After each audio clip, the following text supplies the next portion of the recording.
Marvel, the MCU. Yeah, go ahead, sir. On that panel for the casting, who were some of the other actors besides that didn't get the part? I could tell you, but then I'd get in a lot of trouble. Some of them are widely known. I think you can look them up, but I will say that everybody that came in worked really hard. But one of the things that was amazing was I got to be there. Pardon me, my phone made a noise. I've known Chris since we've been very good friends for a very long time.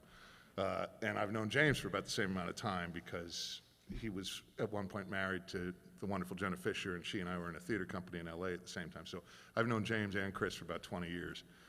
And it was just this unique coincidence that he needed somebody who could be a menacing alien and not be CG'd, and so of course he thought of me. And is Ross here? Yeah. Terrific. But I got to be there the day that Chris got the job, and that was pretty extraordinary to see your friend land the gig of his life. And he ran with it. Hey.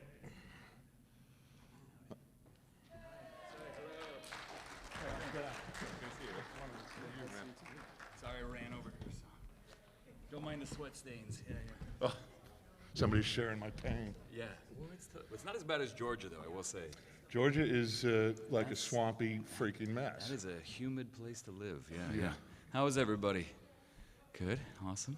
It's nice and cool in here. This is nice. Yeah. So what's happening? What have you guys been talking about? Well, we started with, I did Ant-Man and the Wasp. Right. And then before that I did screen tests. James asked me to do screen tests for Guardians. Oh, nice. And so I was telling him about that. Who did you screen test for? I was Drax. Oh, cool. And Sean was Rocket, which he still is Rocket. Yeah. And then an actor named Valentine was Quill. Okay. Screen tests. Okay. But that was so long ago, and it's just amazing to see James and Chris's careers. It's amazing. It's amazing. Yeah. But I wanted to ask you about the Red Skull. Yeah. What do you want to know? Well, were you on set? Yeah. It was a funny thing where I don't know how much I'm allowed to say. It's a real thing. Yeah. It's a scary NDA. Yeah. I'll just say this. I don't know what I can say, but there was an actor that was hired prior to me coming there, who they worked with, and they just didn't feel like it was quite the right voice match for what Hugo had done in 2010. And they'd reached out to Hugo, but I think it was a scheduling issue or something going on there, but he wasn't available. So they just randomly, towards the end of their filming, they said, does Ross do a Hugo impression? I said, I've never tried, but I could try it. And I said, well, which Hugo were we talking about? Because there's Priscilla, Queen of the Desert Hugo, there's Matrix Hugo, there's, all these different types, Lord of the Rings. I said, what voice are we talking about? And they said, well, it's kind of like we can't say it's a German Hugo. I'm like, oh, like Red Skull? I was like, got it. And so I said, well, send some samples and I'll give it, and of course it was Red Skull. And then I just sent over a few different samples and they liked it. And then I got there and they had a mocap suit waiting for me. And it was honestly one of the easiest days of shooting in my life. I mean, we did both films back to back in that one day, and it was heaven. I mean, just the Russo brothers knew exactly what they wanted, and it was great because I was coming in with the more like straight on Hugo from Captain America, where it was like, yes, Hail Hydra, that sort of thing. But they were like, that's good, but we want it to be like 84 years in the future, so you got to age him up. And they were like, marry that voice to Yoda, and that is what I ended up doing. I was like, got it. So that's a pretty good note. Yeah, he's like a broken Red Skull, so he's not quite as like ambitious. He's very weathered and sort of beaten down by life. Now, did you get it? Did you have a helmet? I did. Yeah, that was fun. We did Red Dead the same way with those helmets. That shit is crazy. I love Red Dead Redemption, so I wanted to talk to you about that too. Oh man, what was that like?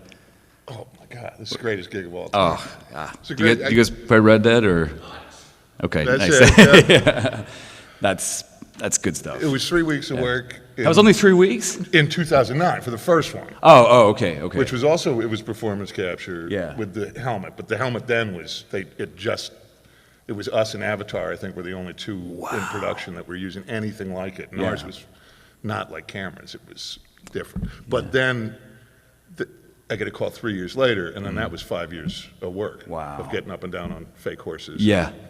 And mocap is so fun because it's like theater, you know? It's like acting in the round, and it does feel very free, and you can just kind of act to everyone and no one at the same time because everything is being captured in the information that your suit has. And it's all little diodes all over your body, and every single movement you had is captured in the computer. So it's kind of a wonderful, freeing experience as an actor. It's kind of like going back to theater, you know? It is a lot. And the thing, you know, some actors would get hired. You know, there was probably 2,000 actors that came in on that show while we were doing it. Jeez. And you'd see on the faces of even people that, like, they've been around the block, and they're just putting on these very tight suits. Yeah. Is this for real? I thought this was a voiceover gig. You feel like you're in Tron a little bit. Yeah. Like the suits look a lot like the Tron suits from the original Tron, not the 2010 one. Although I love that one too, but the original Tron, that's my jam. Yeah. It's I think, a better film. Yeah. But the thing that you tell sort of a journeyman actor that had been around is your body's on stage, your face is in close-up, and they'd get there.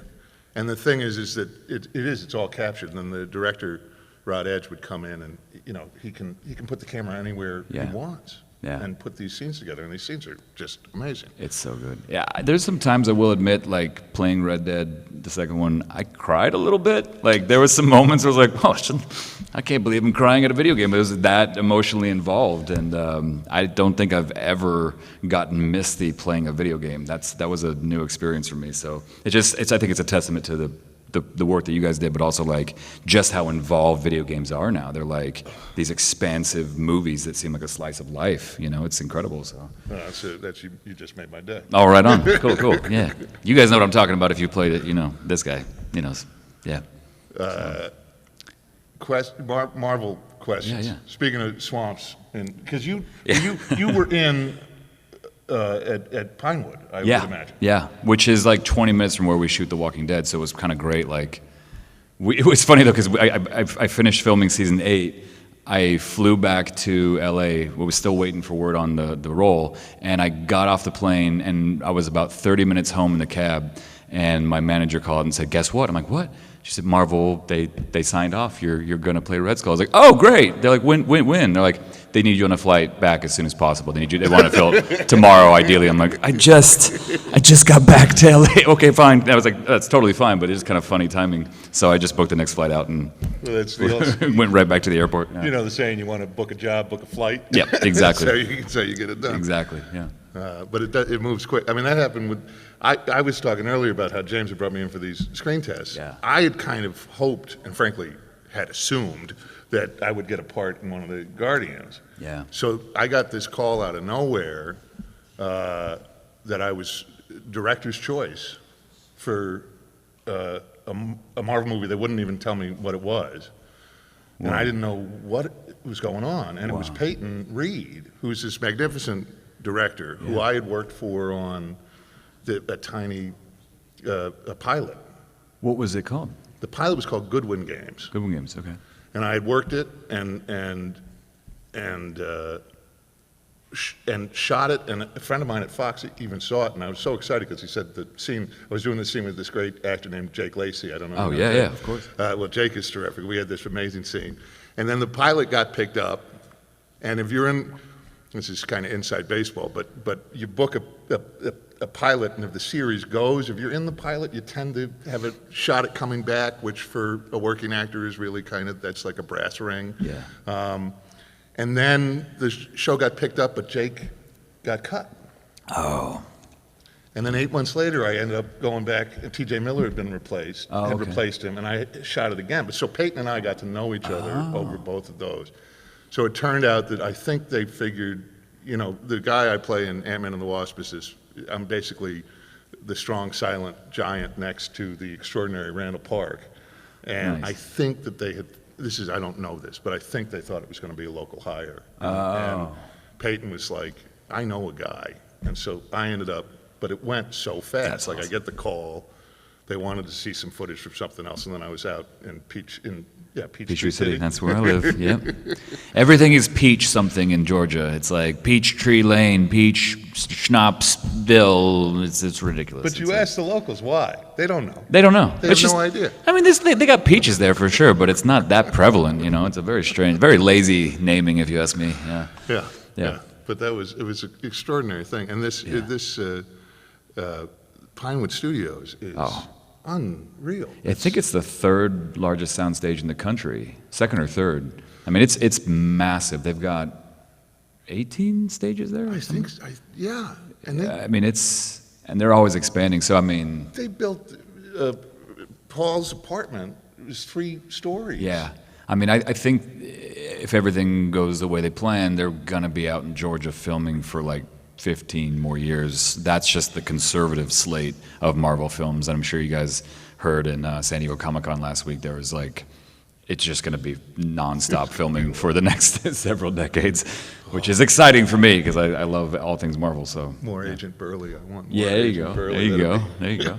Yeah, yeah. So it could be Ant-Man and the Agent Burley. Yeah. Oh, I'd love that. Yeah. Team up. Yeah. That was hard, though. You're sitting and you're doing these scenes with Paul Rudd and Randall Park, who the two together, Yeah. they just would go. Oh, they're hilarious. Oh my! And you got to sit there and not laugh. I mean, that was the entire gig was Yeah. not finding anything amusing, which was really hard. Yeah. Oh man. Well, you guys have any questions about anything? You guys want to talk about politics? You guys got any fresh hot takes on climate change? No? Hey, wait, yeah, what's up? When Red Skull appears, he's like kind of like a spirit looking because he doesn't have a full body form. Mm-hmm. And then in Captain America, he was, and then he got projected into where he ended up. Was there a reason or explanation how that transformation took place? So the writers, because I was trying to get as much information as I could, not so much to like get spoilers or anything, although I kind of wanted that too, but more just to know how to play the character, because what they showed me from the reference was vastly different than the Red Skull that you and I had seen in the first Avengers. So, once he grabs the Tesseract, he gets launched up into the astral plane and then somehow winds up in Vormir. And I think in the process of being, his particles were probably scattered and then reconfigured, on that planet. I think it probably killed him, and he might actually be just an astral projection. I don't know if he's actually living matter still. Who knows? But there were a lot of allusions to Lady Death. I don't know if are you a fan of the comics? Yeah. So from the original Infinity Gauntlet, like Thanos is in love with Lady Death essentially, and is trying to kind of impress her by enslaving all the people of this universe, and I thought that they were doing this like kind of cool tip of the hat from like Red Skull has now become a hybrid of Red Skull and Lady Death kind of, but he might have other powers too. I mean, he can fly now, he can levitate. What else can he do? I mean, I'd be excited to see where that character goes if they have any intention of doing anything with him. But I thought it was funny, like when has everyone seen Endgame, by the way? If you haven't, do one of these right now because it's some spoilers ahead, but Captain America at the end of the movie goes and returns all the stones. He's gonna have to go through Vormir at some point. I think that'd be a very awkward exchange, like when he sees Red Skull, it's like, oh hey, yeah, I remember you, like what's up? But I don't think it would, I wonder if it would be even a conflict, because I think Cap would just see how broken Red Skull is now, that there wouldn't even be a need for a fight because he's a slave to the Soul Stone. That's his only purpose, is to shepherd people to that stone and say, you have a choice. You need to sacrifice that which you love to get this thing. But yeah, That's really cool. that would be a great thing for the extra features, I think. Well, they're doing the Comic-Con announcement. One of them, they're doing an animated What If, Yes, and that would be a good gig right there. they should dive into that, I think. I'll write a letter. Do you guys know about the What If? Did you hear about this? It's kind of like if all these different characters, if this person were given special powers versus this person. So I think in one of the scenarios, like Bucky becomes captain or whatever it is. I can't remember what it is exactly, but I just got teased in the trailer. They were like saying what the scenarios could be, but it's kind of cool, Then, you were a comic book guy growing Oh up? yeah. Okay, you and me Big, both. big time. Make big mine time, yeah. Marvel. Yeah. Yeah. Same. I mean, like it's so funny because I grew up reading and drawing these characters. I mean, I drew Red Skull for sure. I drew Sabretooth, Wolverine, Omega Red, Mephisto. I mean, those are the guys that I drew all the time. And so when I got the part, I was like, you got to be kidding me. This is like the craziest day of my life, I know exactly. It was amazing. It was I know amazing. what that is. It's crazy. Yeah, it is. It's nuts. crazy. It's nuts. I had a fun story from Ant-Man and the Wasp was, I didn't get, even Randall didn't get the script. Oh yeah, they don't. Just got the pages you were on. Yeah. And then you could ask questions. And one of the scenes I was in was me driving a car with Agent Wu next to me, chasing Ant-Man through the streets of San Francisco, which had been on the schedule for Pinewood, so I thought it was going to be a process shot. Oh. And a process shot means it would be a dummy sort of car, and we'd just be in it, and then what was behind us would be a blue screen, and they'd put the streets of San Francisco, and which suited me. Yeah. And then it never happened. And then I finished with the stuff I had to do in Georgia, and then I was on break until the location shoot in San Fran. Okay. And then I'm assuming it's going to be a picture car, which, for those who don't know, that's the car is put on a sort of a flatbed, and so you pretend you're driving, but you're not really driving. Right. Which also suited me. Yeah. Rather well. And then the night before it's on the call sheet, Lars, who is the wonderful first AD, you know Lars? He's great, yeah. He's a great guy. Yeah. Well, he and Dave Desmalchian, who's also a friend. Yeah. Do you know Dave? I don't know him personally. I know who he is, though, yeah. But so we're all sitting at this wonderful hotel, the Fairmont in San Francisco, and I'm thinking, I've got a fairly easy day the next day. I've just got to pretend to drive a car. And Lars is like, oh, no, you're going to drive the car. And on those hills in San Well, that's Francisco, exactly. I was like, it's not going to be a flatbed. He said, can't do a flatbed because of the hills. Because if you see the back of the flatbed, so you're driving the car. I'm like, that's terrifying. That was terrifying. Yeah. And for the first. Did you kill anybody?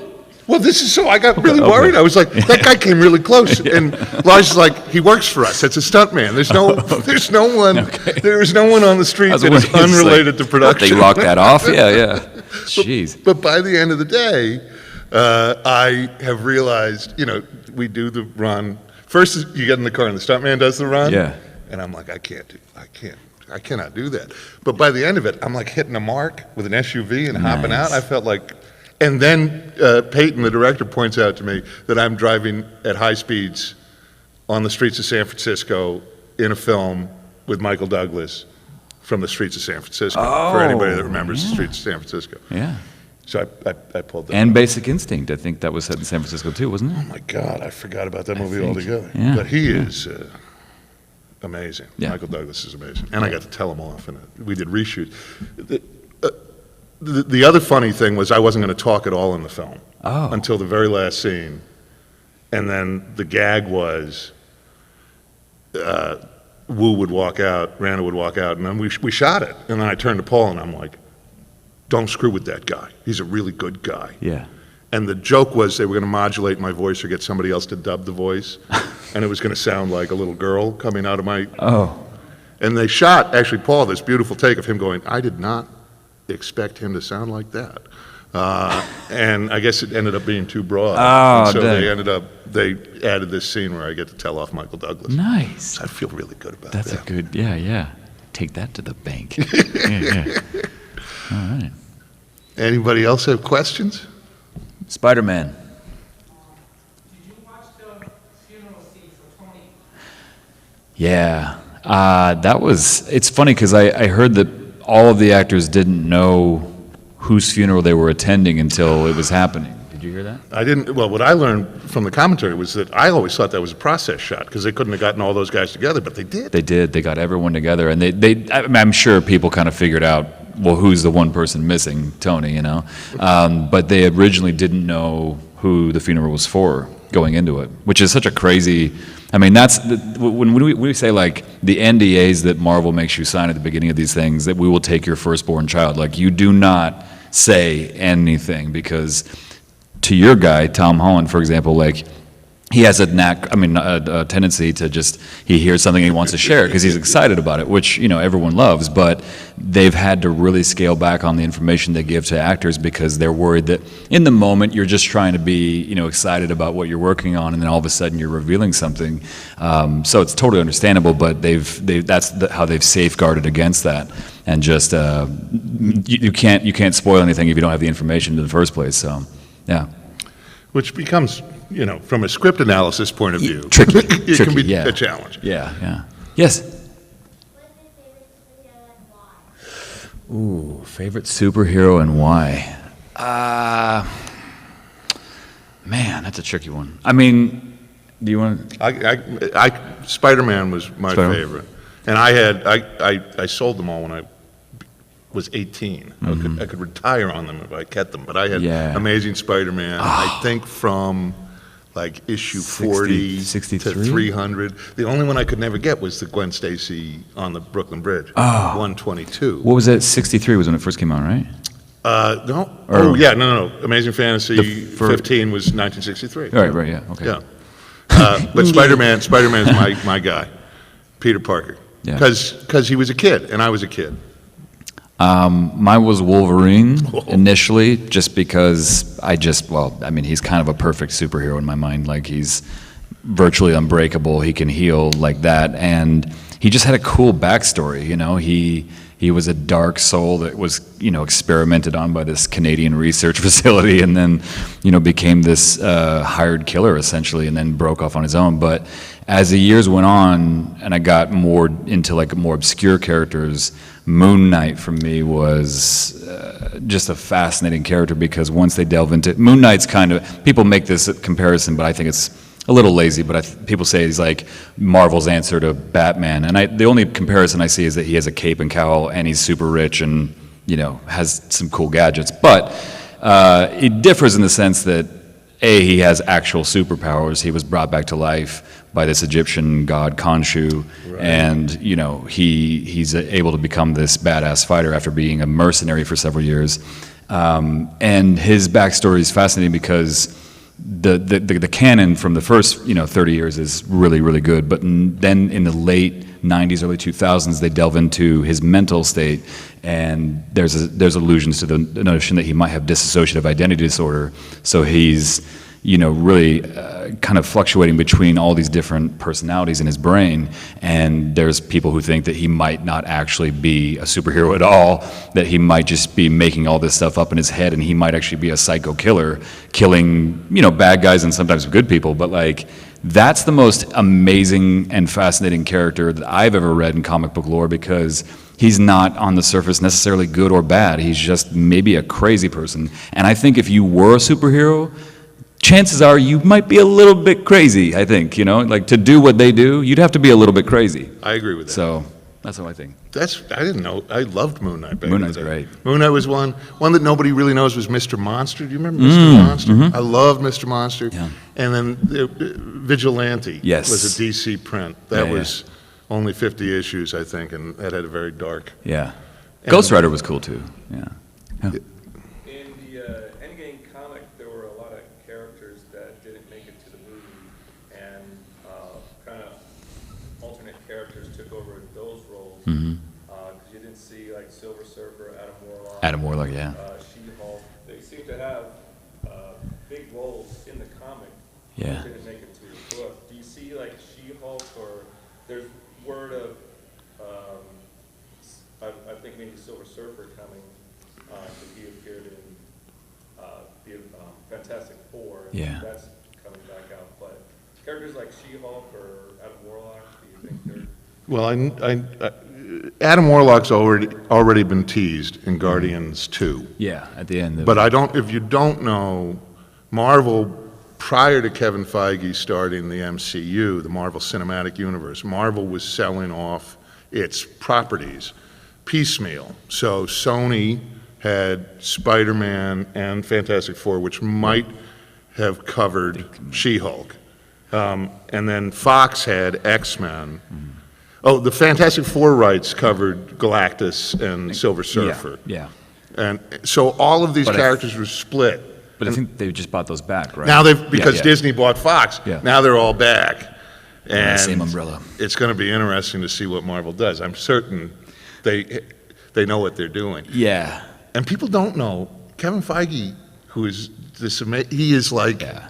He's awesome. the Walt Disney of the Marvel Cinematic Universe. Yeah.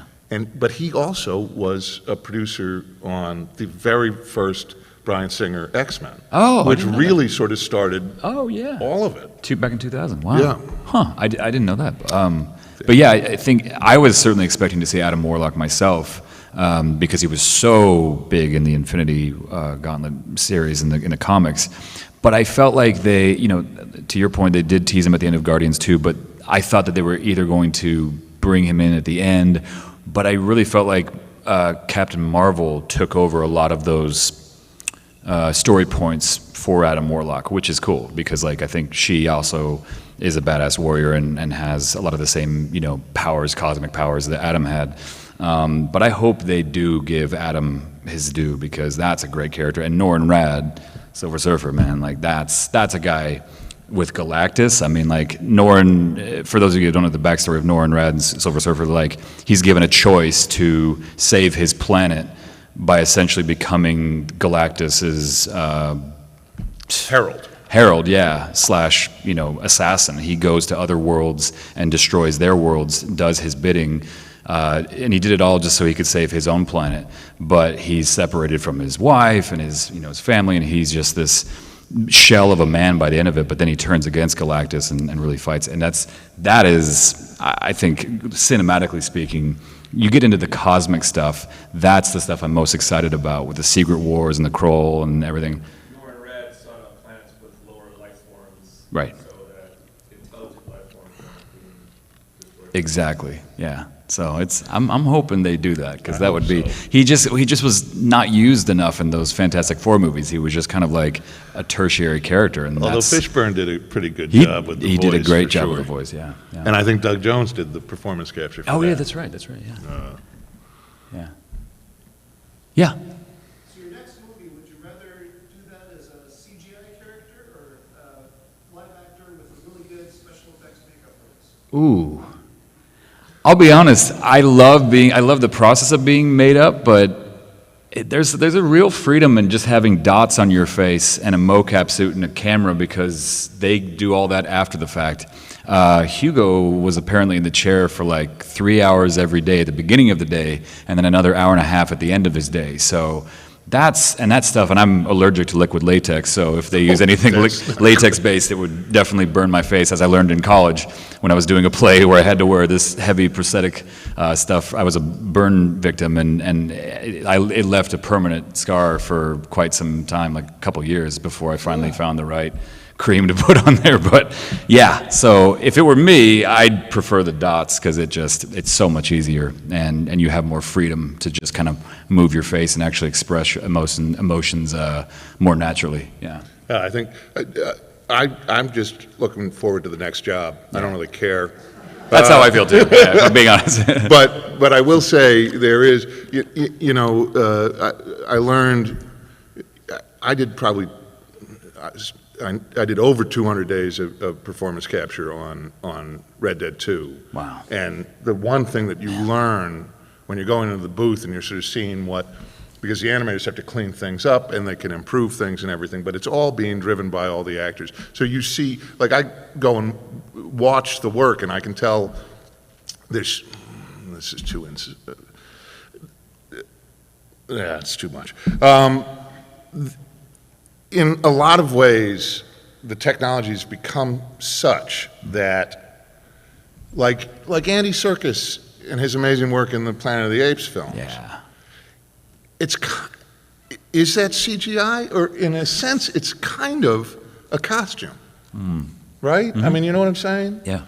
Because that's the other thing about, and I've done some stuff where I've had prosthetics around your face, and you really have to you can't do, subtle doesn't work. Right. Because it won't read through the prosthetic. Now, you know, with the silicone stuff, it's a little better than the foam latex stuff, but it's still, you really have to do a lot of things that are not the hallmarks of a trained actor. You know, it's like a lot of real big stuff. To turn into Brian Blessed. Right. Gordon's alive! But, so I think that, I guess if I had to choose, I think the CG would be fun. On the other hand, those guys, like at Legacy Effects, and those guys, like, and you worked with K&B, Nick yeah. Otero. Yeah, I mean, yeah. going into those crazy people's offices and seeing all the stuff that they make. I'm a kid in a candy shop yeah. with that stuff. I mean, Rick Baker was a hero of mine growing up. And so I don't know. I'm going to start where I finished. I'll take whatever job I can get. Yeah. Yes. I was wondering, in The Walking Dead, how is it in the sense when you're doing it? Because I know they put a lot of makeup on you, it makes you really dirty, and it really looks grimy. And is it really miserable looking as the way when you're watching it?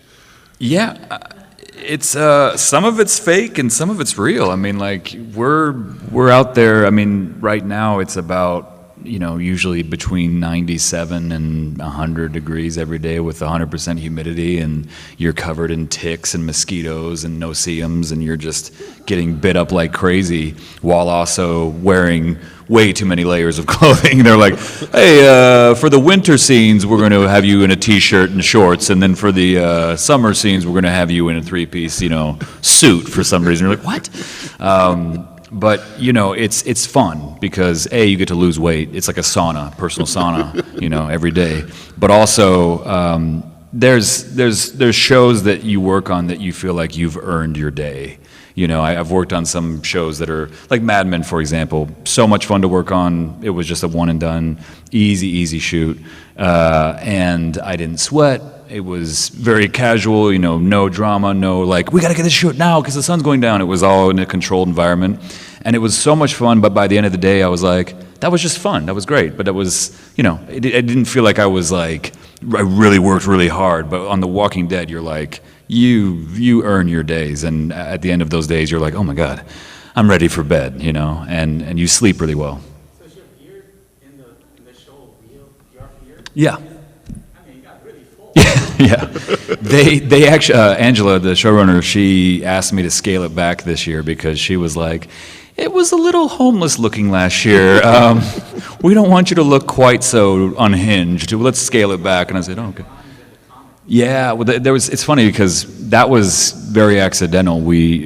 She pitched to me at the beginning of last season, you know, whether or not I wanted to lose my arm, and because that was going to be a story point for another character, not Rick even. And then they scrapped it. AMC was like, yeah, we need that guy to have his arm still.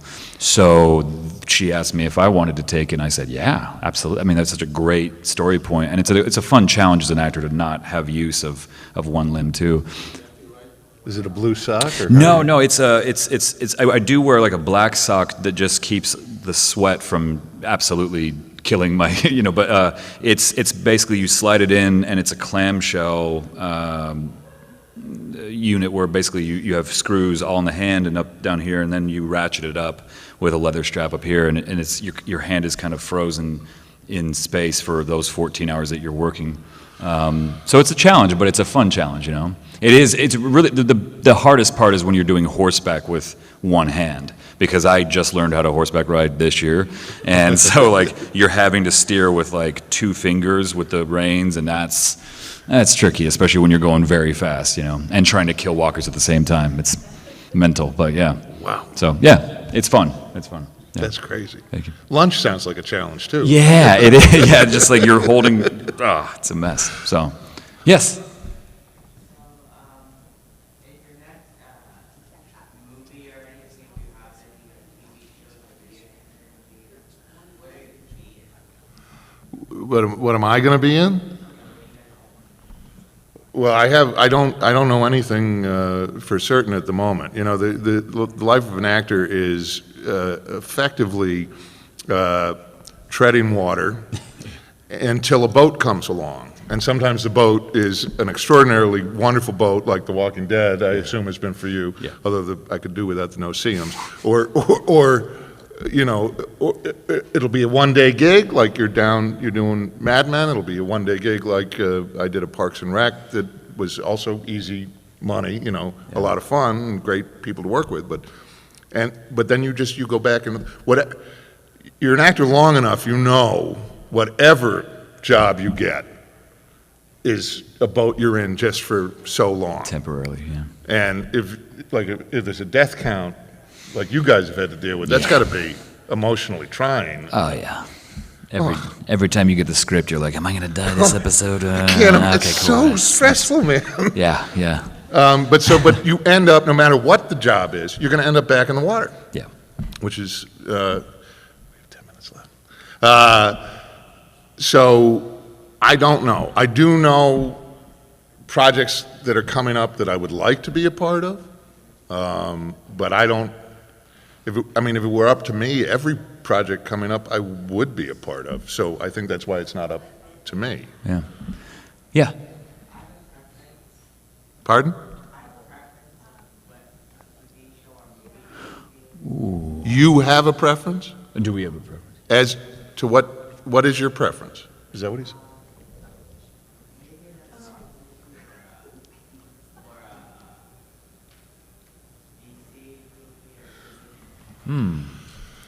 I would, yes, I'll Yeah. take them all. Yeah, I don't know if I mean, like, the cool thing about movies is that they're self-contained, right? So you might work on a movie for 6 to 8 weeks, but usually no longer than that, unless it's like a big epic like, you know, Avengers, or anything by Marvel, really. Usually it's about 3 or 4 months, but most movies are like 6 to 8 weeks of shooting. And the cool thing about that is you get to analyze the character, you get to go in every day and you're like, okay, this is where the character is going to go, and by the end of it, I want him to tell this story. And it's neat because it's just self-contained. You get to go to work, you get to play the hell out of that character, and then when it's done, it's done. It's over, and you get to go on to the next one. The fun thing, and also the challenge about working on a show for, now this is my 6th season on The Walking Dead. And, That's amazing. I think it's that's amazing. crazy. It's really, I'm very grateful for it. But, you know, it is an interesting thing to, you know, continue to find new things about your character, new discoveries, and find out what makes your character tick year after year. So I like both, but they both come with their own advantages and challenges. Yeah. So. But it is a thing about a serialized storytelling versus a feature, as you're saying. You do get, you know, the beginning, middle, and end of your character and their fate, and that can be. It can be very useful in figuring out how you're going to navigate the days on set and what the shoot's going to be. Yeah. But it's also fun. I did a feature that James Gunn wrote the script for, and a wonderful director, Greg McLean, directed, called The Belko Experiment. And that was 45 days in Bogota. Oh. We could have shot it anywhere. I mean, if you see it, it's all indoors. But we were in Colombia. Jeez. For 45 days. I had 11 days of production, and I was there the rest of the time, basically with a nice per diem, and just the most amazing country in the world. Yeah. So again, I mean, to me, and I think to most actors, whatever the challenge is, if it's new, it's amazing. And so I really, I don't think ahead of, like, it's not like any of us, you know, that booked Red Dead were thinking, you know, what would be good is if for the next 5 years I could have a steady gig being a cowboy. Like, you don't quite aim at that. You step in puddles, or like I said, you stop treading water and you climb in a boat whenever it comes by. Yeah. Yes. Let's talk about the last dinners when the Walking Dead cast. How was it for Andrew? I can only say from stories I heard, because I actually I had a family commitment that weekend, so I wasn't there for it. But from what I heard, it was, she asked what it was like when Andy left the show. For those who haven't met Andy Lincoln, like, genuinely the best number one on a call sheet I've ever worked with. He's aside from being the most professional guy I've ever worked with, he's also one of the sweetest, nicest guys I've ever worked with, and we miss him like crazy. There's also talk, of course, of the movies coming out, which seems like they're going to be going into production soon. So I'm excited to see what happens with that. And I don't know if any of our characters will cross over. We'll see. But I hope I get a chance to work with him again in some way, shape, or form, because he's the best. He's honestly the best. Yeah. And I hope you get to meet him someday if you haven't yet. So, yeah. But, yeah. I was wondering, how was it for you playing a character like Dutch? Awesome. I mean, it's an interesting thing. Marvel's NDA is a scary NDA. Rockstar's NDA has teeth. I mean, it costs money if you screw up. Oh. I think I just did screw up. But when I did the first game, all I knew about the character was he had been a gang leader, he'd lost his mind, he read a lot of books, and he was a good speaker. And that was all I knew. I didn't know that I was the main gang leader. I hoped I was, but until I played the game, I didn't know. So when I got the chance, and I really hoped I was going to get the chance to return to the character, it was a whole different ballgame. Because unlike everybody else on that show, I knew I wasn't going to die. I knew I was going to lose my mind. And I knew things were going to go really, really badly. And so it became a 5-year exploration with our wonderful director, Rod Edge, the amazing writing from Dan Houser and Rupert Humphreys and Michael Unsworth, figuring out who this guy was. And it was a process, because it was a balance of, why would anybody follow this guy? And so we had to figure out the why of that. And was it because they were afraid of him, or was it because he was an excellent leader? And it was really, I can't imagine a luckier, speaking of, a boat to get into, I can't imagine a luckier role to have. And I became an actor because of, and Hal Prince just died. I don't know if you know who Hal Prince is, but he was a theater director. He directed the original Broadway production of Sweeney Todd. I saw the touring company in Boston when I was 9 years old, George Hearn and Angela Lansbury, in Hal Prince's direction of Sweeney Todd. Yeah. And that was the first time I fell in love with a character. And even at 9 years old, Sweeney Todd is a dark character. I don't have the voice for the role. I tried really hard when I was at NYU. I did multiple songs from it. I could pull it up, but nobody would want to pay to hear that. But it's interesting that that was sort of the role that I always wanted to play. And then I end up meeting this guy, Dutch, that nobody ever played. And I just get to be the guy that played him. And that, to me, is sort of, it's scratching, this is going to make me misty, but it's sort of scratching a 9-year-old an itch that I got to be, because I sort of see Dutch a bit like I see sort of Sweeney, that he's this guy who's all heart, and yet the only way he seems to interact with the world leads to lots of dead people. Story of my life. Yeah. But I love that question. Thank you. Okay. All right. Anybody else? Deadpool, nice shirt. So, Sweet. how about Deadpool? He yeah. might survive intact from Fox to Oh yeah, MCU. I think he's gonna have to. I think so. People love him too much. Yeah. And you got Thanos. You got Cable, Thanos. You got to bring. That'd be pretty cool. Josh Brolin continues as Cable. That'd be neat. What they can do. I mean, what they've set up is just. We would sit in comic shops when I was 12. Yeah. And we would talk about. They could never do it. They could Yeah. never do it. Because when I was 12, the idea, you couldn't put Bruce Willis in a movie with Arnold Schwarzenegger because you couldn't afford both and make a movie. Right. And what Marvel figured out how to do is, I was at the premiere for Infinity War. Yeah. That thing, it took an hour it started an hour late. Yeah. Because just the sheer scope of all of these people. Half of Hollywood's in that movie. It's They're all big, every single actor could open a movie on their own. Yeah. And they're all in one film together. It is, I don't know that it's, because DC, I think they've done remarkable films. And I'm very excited, James Gunn's The Suicide Squad is coming. I'm very excited to see what James does with that. But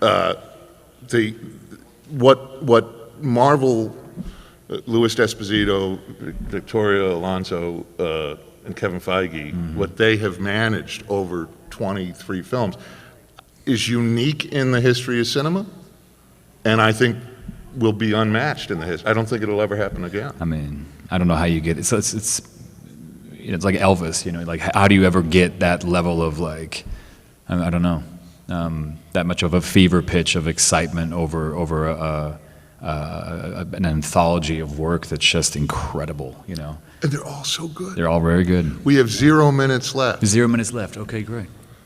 Thank you guys for coming. Thanks so much. Enjoy the show, yeah. It's really wonderful to meet you. Yeah, likewise, man. Yeah, it's crazy, man. All right. Let's get out of here.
Thank you. How about this font? That's a good font. We really like Yeah. the name font is great.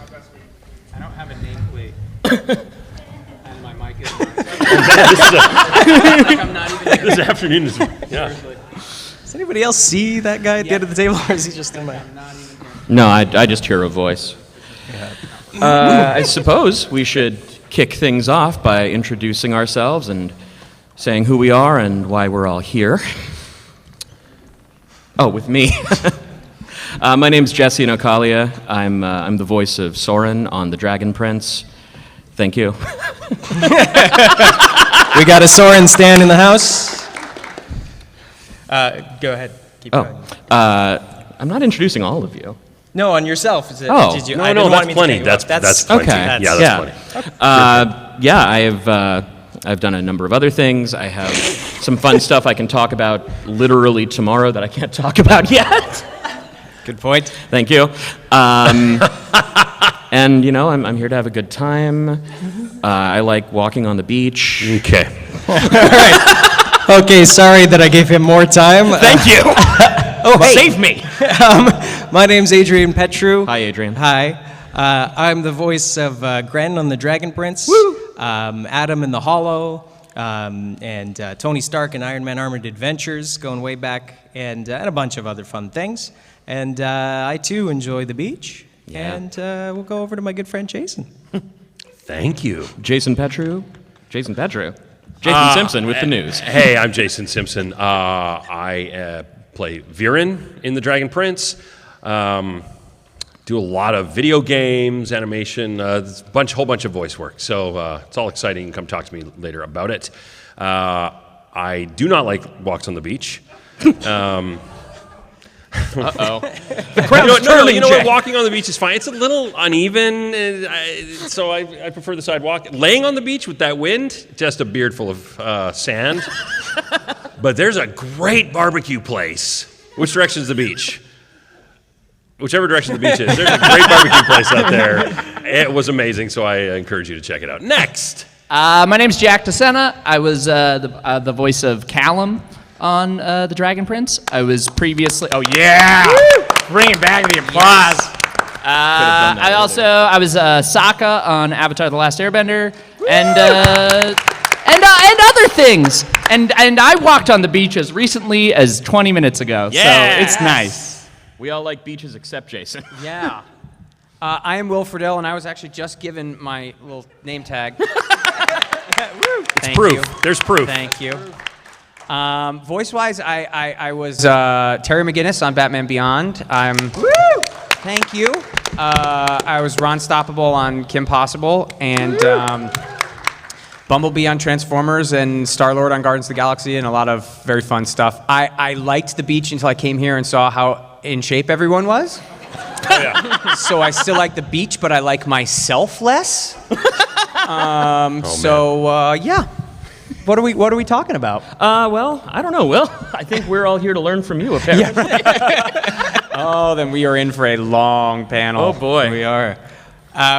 Does anybody have any questions right off the bat? Yeah, why don't we start? let's There's a do mic it. over Do here. that. You can ask questions. I think we have time for every single one of you to ask at least 10 questions. Yes, exactly. So they don't have to be about any of our work. You No. can also trivia. Yeah. If someone wants to, we can solve a riddle in real time. You have a question. That's true. Do it. Automotive Yes, upholstery. yes, Okay, yeah. question. Question! Hi, I'm Denise. Hi, Janice. Hello. Hi. My question is for real, actually. Yes. The Feeney call, how did you come up with it? The Feeney call. I was on Boy Meets World as well. The Feeney call just kind of started as it just said Eric stands in front of a fence and says Mr. Feeney, and I don't like to not be on camera, so I tried to extend it for as long as I possibly could, and it just got longer and longer, and then it became a bet among the cast to see kind of how long I could make it, which is not a smart thing to bet me. And it just kind of grew from there. So it started with just Mr. Feeney and kind of grew. Thank you. Thank you. Hi, this is a question for Jack. And huge fan of your work on Avatar, by the way. But Excellent. what was it? But like, so the Dragon Prince had a lot of like common people working behind the scenes with Avatar. So what was it like working with them again after all those years? Phenomenal. It was awesome. Aaron Ehas, who was the head writer of Avatar, and Giancarlo Volpe, who was one of the directors on Avatar, created this along with Justin Richmond, some other folks, created Dragon Prince. So I got brought on like through a Comic-Con panel in San Diego. Aaron and Giancarlo like pulled me aside after an Avatar fan panel and were like, we have a new thing and we want to show you and we think it's going to be cool and we think it's going to be involved in very hushed tones. And then pitched out all of Dragon Prince. And I mean, it was fantastic. The thing that I knew I was going to get by like signing on to a show with Aaron and Giancarlo was a big playable arc. Like I knew like it's a young character. I knew I was going to get to explore some stuff and see him grow up and really like play with some real depth. And that has happened big time. That's like a big staple of his writing and really comes through in Dragon Prince. So it's been awesome. Thank you. Thank you. So by doing panels, we might get work? Yeah. Sweet. Let's promise to each pull each other aside after this panel with at least one job offer. Big job. This is I have great. really good news for you, Jack, because I do have a project for you. Please, thank you. I'm renovating my den. Okay, I'll take it. Yeah, I am also available on TaskRabbit. So either way. You can find me on Uber. Hey, hi. Hi, I have sort of a. You might not be able to answer this because you are the actors on the Dragon Prince. You're not any of the screenwriters, but a lore question seems to be that the use of black magic by humans, it seems like it is sort of involves cheats, but at the same time, for each of the characters that use it, it seems like there's some pretty major side effects. I mean, when Callum used it, he basically put himself in a coma for a couple of days, and let's just say, well, Callum's a wuss. When Viren uses it, he ends up True. When Viren uses it, it looks kind of like he turns into Darth Sidious temporarily. Yeah. So I was wondering, you might not be able to talk about this because, again, you don't see the scripts ahead of time, so far ahead of time, but does it seem like there's a toll that gets paid over time, and it seems like maybe Viren should stop using magic pretty soon before it really goes south? Well, to answer the first part of the question, there's certainly a toll. I mean, there's a great physical toll that's taken on him, and we see in both season 1 and 2 that he has to replenish himself to sort of get back to level. But yeah, there is a great pain that is taken. However, that's all part of his sacrifice for what he wants to achieve. Is there a long-standing overall sort of thing? That's a good question. Stay tuned. Callum, I'm hoping, we'll see, is maybe setting aside dark magic for the time. That might have been just like a one-time thing, I'm hoping. So hopefully no long-term side effects. But yeah, obviously there is this like great sacrifice that it takes, both of, to kill something and also to suffer yourself. There's like the Song of Ice and Fire idea of like only death can pay for life. I feel like that's a clear analog here, that like magic takes this great personal toll. Well, it seems like the kind of thing I get is like, well, clearly there's like the whole Star Wars vibe with the dark side of the Force kind of thing, but it kind of seems also like sort of like a metaphor for performance-enhancing drugs. I mean, yeah, you'll get to where you want to faster, but you're not going to like what happens afterwards. Yeah, I definitely think that the Callum scene, there is a real like, there's a like drug crash vibe to that whole thing, and then he's like going through withdrawals and goes into this coma and has to like learn about himself to step away from this. There is definitely a drug idea there. I shouldn't say that from like a writing perspective. I don't know if that's what they were going for, but I definitely agree. I see that. But just really quickly, Viren doesn't bring him to like to the precipice of death. He just gets really disgusting looking and drained, but he's still got life. It's not like he needs to eat that life force of all those butterflies or whatever he's doing. So it is draining him of something, but he's still got something there as well. Well, maybe it hasn't taken him to the precipice of death yet. We'll find out. I would like to just say that I'm not on this show, but it's not Should just be. dark magic that takes a toll. I think all magic, up close magic, card tricks. Yeah. If you've Never seen trust some a of these wizard. magicians down the line, it takes a toll. So yeah, I think it's all magic. And Callum will eventually grow a chin strap beard because of that one time he used dark magic. Yep. He's going to get real grody looking and just have a Vegas show where he makes elephants disappear. That would be awesome. Like Chris Angel, who can Yeah. do all the magic tricks except magic up sleeves.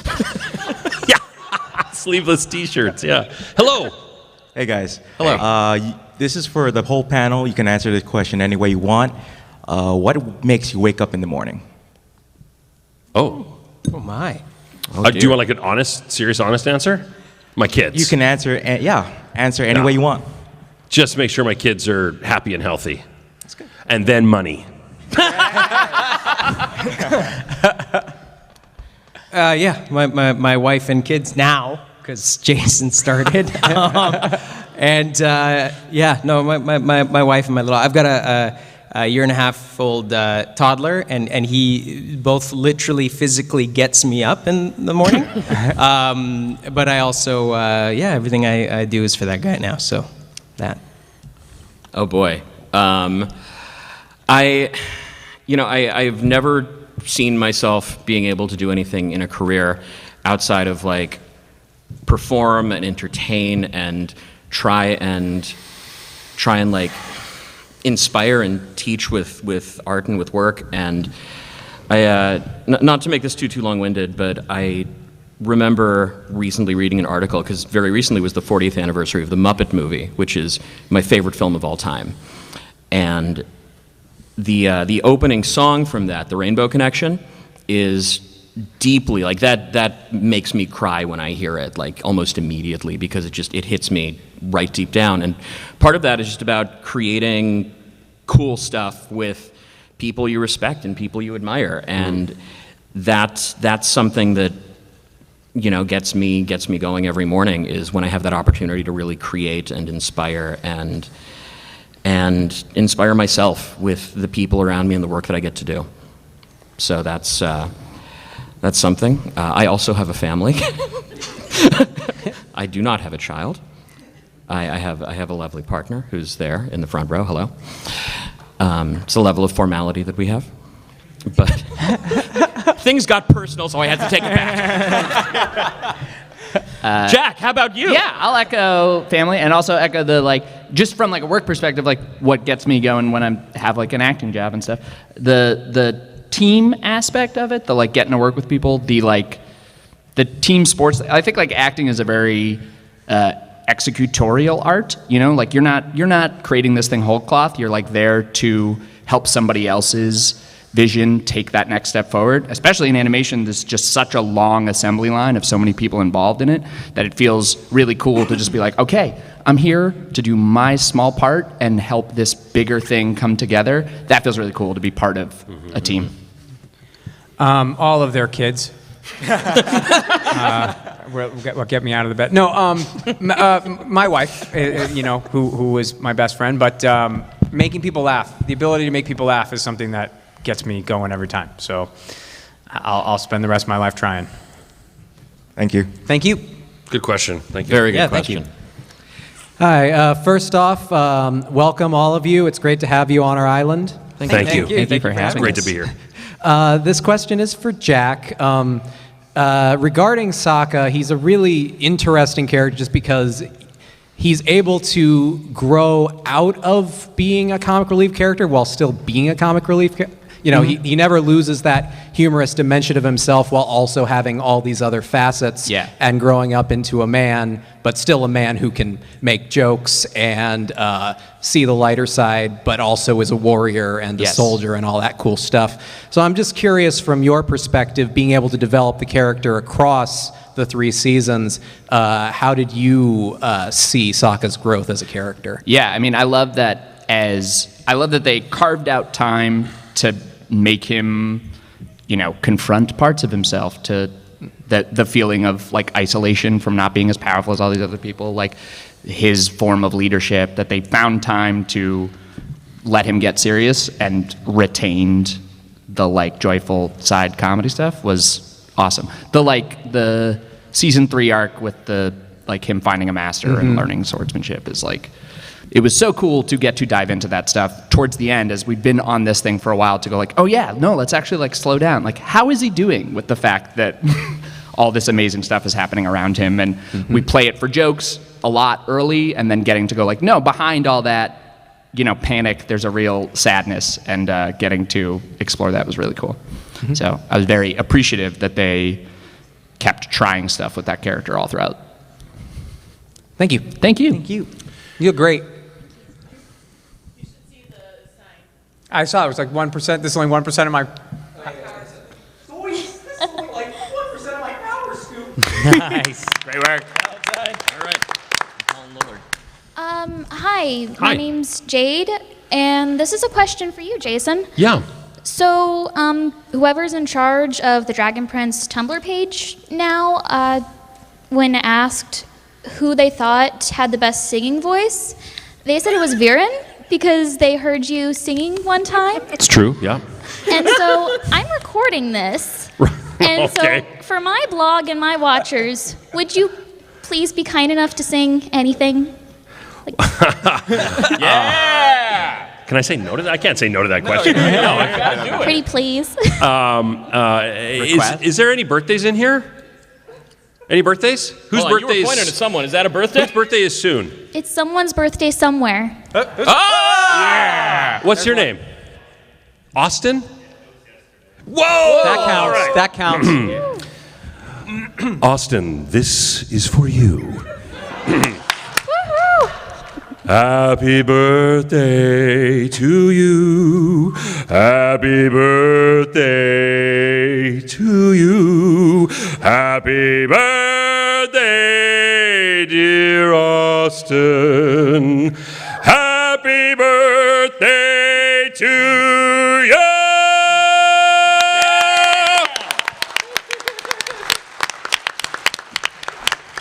Thank you. The fans will appreciate this. It's my pleasure. That's a yes from me.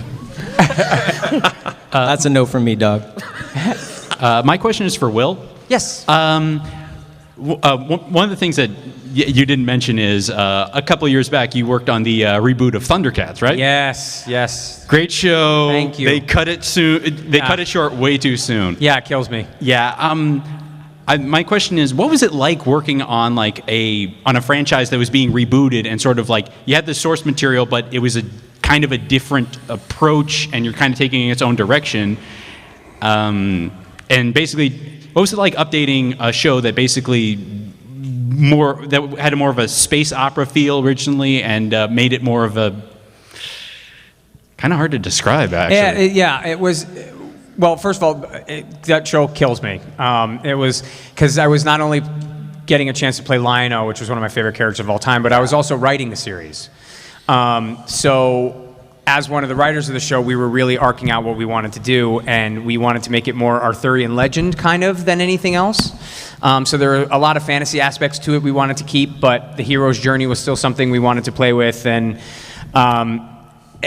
we loved the original Thundercats. I mean, the original Thundercats was incredible, but when you go back and watch it, you kind of go, huh? For some of it. So we wanted to make sure that we added kind of an overall story arc to everything we were doing. It was tough shoes to fill. So Larry Kenney, I became my buddy. I would be asking him questions all the time, and they brought him back to play Lion-O's dad this time. So getting a chance to work with him was pretty amazing. And then just the standard thing that tends to happen sometimes is the toys didn't sell. So when the toys don't sell, the show don't go. And we were already picked up for our second season. We'd already written the first 3 episodes. You're going to learn some really cool things like Mum-Ra's backstory and all that kind of stuff. And they pulled the plug. So that's the moral of the story is if you really like a show, go and buy the toys. It's important. But yeah, we had a great time, and just kind of taking something that was so iconic in the 80s, and I mean, we knew right away, no matter what we did, half of the people were going to hate it. So we just tried to make the best show that we could. It's just, you forget about what everybody's going to say, forget about the haters that are going to be out there, make the best show you can, and they'll come around. And they did. We had the greatest fans ever. But yeah, it was cut short way too soon. Yeah, I was in the half that liked the show. Yes, yeah, that's great. Thank you. And also, and because of that, one last thing. Can you please call forth the Sword of Omens, please? Do you want the Thundercats hoe is what you're looking for? Okay. Yes. Thunder, thunder, thunder, Thundercats ho! There you go. Thank you. Larry Kenny still does it better. Yo. Hello. Hey. Not my question, but just want to say I missed the Thundercats cartoon too. It was since you had so much epic stuff in the last 2 episodes. I think so too. And it's one of the few cartoons ever where literally the bad guy wins. Because we had the last episode, Mum-Ra won, because we were already picked up, and then they canceled the show. It's like, great, good message. Bad guy wins. Everybody go home. Spoiler alert for Thundercats. Yeah, exactly. It was pretty horrifying to watch that. So. Okay, my question is for Jack and Will, or the whole panel. Was there ever anything, a scene that was so funny you couldn't get through it, like on Avatar, right? Cactus juices. That scene is one of my favorite from the series. And Boy Meets World, there was this one scene. Eric was hiding everywhere. One episode. Yeah. And the credits were Eric in the sofa. Yeah, they put me in a couch, and we couldn't get through the episode. Yeah, we couldn't get through the scene. We never actually finished it. That's why they had to edit together all the outtakes at the end. Any other scenes that were just so funny you couldn't get through it? Like even just thinking of the scene makes me laugh. Yeah. Do you have any you can think of? The cactus juice thing was very fun. It was just an episode where it was written crazy. It's a very insane drug trip type of thing, and then they really let me go wild with it, so that was very, very fun in the booth, where it was just got through it, but definitely took way longer than was necessary, because we just kept trying stuff and trying to make each other laugh. So yeah, really fun. Yeah, we did one episode of Boy Meets World that we called the Scream episode. It was the Halloween episode. Oh, and right. There was no audience, and so it was a week of just us being horribly unprofessional and making each other laugh every chance we could get. And it got to the point where you can actually see it on the show. There's usually somebody in the background giggling or trying not to giggle. So it was a lot of fun. Okay, thank you. Thank you. Good question. Hi. This question is for Will. So when you are playing Terry, you're not only having to go, oh yay, I'm the new young Batman, but I'm also opposite the guy who 99% of the audience thinks of when they hear the word Batman. So how intimidating was that as a acting? It was hugely intimidating, but Kevin couldn't have been nicer. And I think 99% of the people think Kevin's Batman, and the other 1% just haven't heard Kevin enough. Because Kevin's Batman. Yes. So he was the greatest mentor. He was my mentor for my voiceover career. I mean, he really took me under his wing. Batman Beyond was the first show I'd ever done. I'd never done voiceover before, and I'm sitting in between Kevin Conroy and Mark Hamill. It was really intimidating. But he took me under his wing and showed me the ropes, and has become a very close friend of mine. So I don't know what I would have done without him. Because everybody always asks me who's your Batman? There's one Batman, and it's Kevin Conroy, and always will be. Thank you very much. Thank you. You did fantastically. Thanks. You answered that very well. Oh, thank you. Hi, I've got a question for Will this time. So for pretty much the entire run of Transformers Prime, Bumblebee only communicated with sound effect noises like he did in the live action Transformers movies. And then in the last episode, his voice box gets repaired, and that's when you provide his voice. So what was it like trying to voice a character who for the entire story thus far has been entirely silent? How do you kind of figure out how to make them sound like? Well, the funny thing about that was that when I was reading for the role, they kept bringing me in because I knew the whole crew and I knew the whole cast. And they kept bringing me in, but they wouldn't tell me what I was reading for. So they finally said, "You're reading for a character called Blue Streak." They just made something up. And I went in and I read, and then they finally called me and said, okay, so you're going to come in and record. I went, all right, can we talk a little more about Blue Streak? And they went, we don't have to, it's Bumblebee. And I went, what? So it was certainly, and it was Frank Welker for years doing the beeps and bops, who's one of the greatest ever behind a microphone. So it was kind of like, oh, this is going to be interesting. The one thing I had going for me was that he hadn't spoken, so I wasn't jumping into anybody's shoes. I tend to skirt that responsibility a lot. Like, again, it's like, I'm Batman, but not Bruce Wayne, so I didn't have to worry about being that guy. I'm Bumblebee, but not coming off of anybody, just coming off of beeps and bongs. So I do get to kind of skirt the responsibility a little bit, which is nice. And then they just wanted youthful leader, which that we already knew that we were going to finish Prime. Again, I think one of the best cartoons of its generation. And of course, they waited till the last episode to let me speak. Yeah, it's definitely one of the best cartoons ever. And it was one of the shows that inspired me to actually prepare to try and study for a career in animation. Yeah, it's not only looked amazing, but it was, in my opinion, arguably one of the best ensemble voiceover casts ever put together. Those men and women were just unbelievable at what they did. Everyone, even years later, just the voice cast just sticks with me. They're amazing. So to come in and say, well, I get one episode, was pretty cool. But we already knew we were rolling right into Robots in Disguise. So we did Prime, and then we did the movie afterwards. It was kind of getting Bumblebee a shot, and then we rolled into Robots in Disguise. So that was an amazing part of my life to be Bumblebee. And so it was great. And my nephew for years would just run around telling his friends that his father was his uncle was a Transformer. So, doing that is pretty great, and that's kind of why we do it, I think. And it was a ton of fun. And unfortunately, the only thing that was bad about it was I didn't get to record with everybody. They were keeping it a secret who they had cast, so I recorded by myself.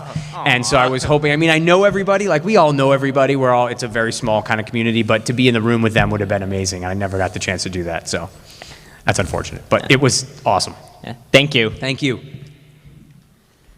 Hi guys, so this is for the whole panel. You all have been lucky enough to be in some really iconic projects, but past, present, or future, what project do you wish you had been in the industry to be on? What project do you wish you'd get hired for? Or what project would you like to see happen that you could then get to be a part of? Great question. Oh boy. I'll jump in because I know right away. Star Wars made me dream as a kid. We had the original trilogy on VHS, and I watched them religiously. And I even chose my first agent. I was with an agency called Lucas Talent, which has nothing to do with Lucasfilm whatsoever, but I went there specifically to get them to be my agent because of the name Lucas. And it's always been a dream and a sort of a drive of my acting career, voice acting on screen or voice, or hell, on stage, whatever, to be in a Star Wars project. I did provide one voice-matched line for Ezra in a Lego Star Wars, but I don't think it was like one word or something. They needed a voice match, and I was like, does this kind of count? It didn't really. Yeah, I was excited about it, but I would just love to have everyone says, oh, I'd love to be like a gonk droid in the background, but I would truly love to be a character of some sort of, have some sort of an arc and get to play in that universe. It would I'd retire after that. That's just my dream. Thanks. So what you're saying is we got to get you a role on Star Wars. Yeah. Okay. Yeah. So one of us which I'll just look into the camp now. I'll go next because very similarly, Star Wars is one of my favorite series of all time. I've said I have tiered sets of voiceover goals, and in this current stage, my tier is that I want to do a named character in the Marvel universe and a named character in the Star Wars universe. And I've been fortunate enough. We do not a motion comic, but superhero adventure shorts for Spider-Man in Vancouver, and I got to be the voice of Reptile, who, yes, exactly, but he was fun. Beyond that, I have kind of a weird connection with the Ninja Turtles in my life. My dad was the main stunt actor for Michelangelo in Teenage Mutant Ninja Turtles 3. and he also was the stunt performer for Venus in the Saban Ninja Turtles.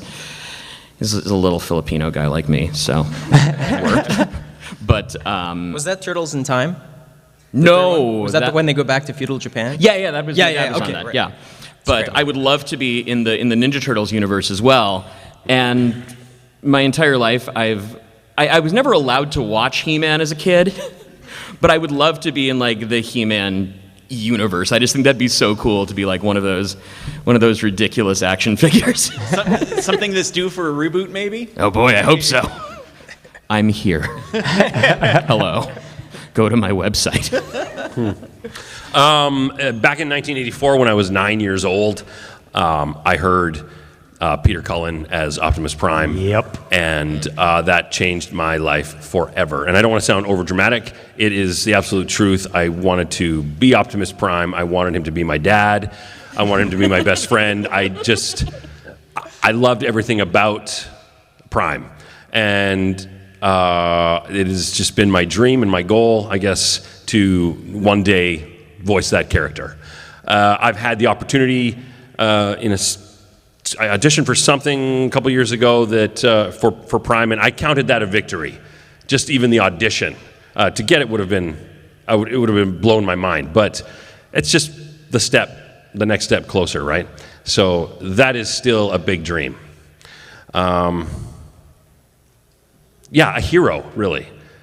I mean, right? I mean, he is so positive. He's like the epitome of what a leader should be. And I really learned a lot from him as a kid. So I just wanted to be him. And now that I'm an adult and I know that I can't be him, I know as an actor that I can be him. So I'm looking forward to that opportunity should it come. Batman the Animated Series is my favorite thing of all time. Agreed. And know that I was never going to sound like that version of Batman, so Robin was always a thing for me. I got to play Robin one time in a Justice League DVD. That sort of... Which one? Trapped in Time? Are you asking? It seems like you're asking. That was definitely a question. I remember that there was time travel. Is it the Flash paradox? No, I don't think so. No, okay. This is my world. So Well, yes. I love the Justice League movies. Yeah. That kind of stuff. So I'm just wondering which one you were in. I think it's called Trapped in Time. Were you Robin? Were you Red Robin? I was Were you- Robin. I was Okay. straight up Robin. Okay. D. Tim Vader Drake was Batman. D was Batman. Yeah. Okay. was Wait, you like were a one-off. You were Tim, or were you Dick? I think I was Dick. You were Dick. Okay. Yeah. Okay. But Nightwing would be my answer. Nice. First of all, to what you were saying, I had Peter Cullen look at me and say, "Bumblebee." And I froze. Oh, man. Oh, yeah. I literally sat there looking at him, and it took 30 seconds before I realized, like, oh, I have to answer. Yeah. He walks in, he's impeccably dressed, he's got this pencil mustache, and he opens his mouth, and he's just Optimus Prime. Yeah. And none of us in the room could move. It was unfreaking real. But to answer your question, G.I. Joe, the original G.I. Joe, I want to be in, and one time in my life want to play Cobra Commander. I never get to play a bad guy, so that would be the ultimate for me, to be Cobra Commander. Yeah, very cool. Great question. Thank you. Awesome. Yeah, awesome question.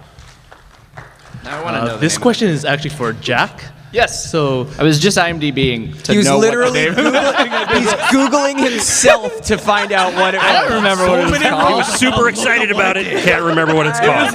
It was a dream to play Robin, and I didn't ask any other questions. Like, what's it called? IMDb himself. So anyway, by the way, I love all your guys' work. Thank you. Love Thank all you. your- Thank you. And as far as Jack, I know that you did all that for quite a bit. Yes. Really love those seasons, by the way. Oh, thank you.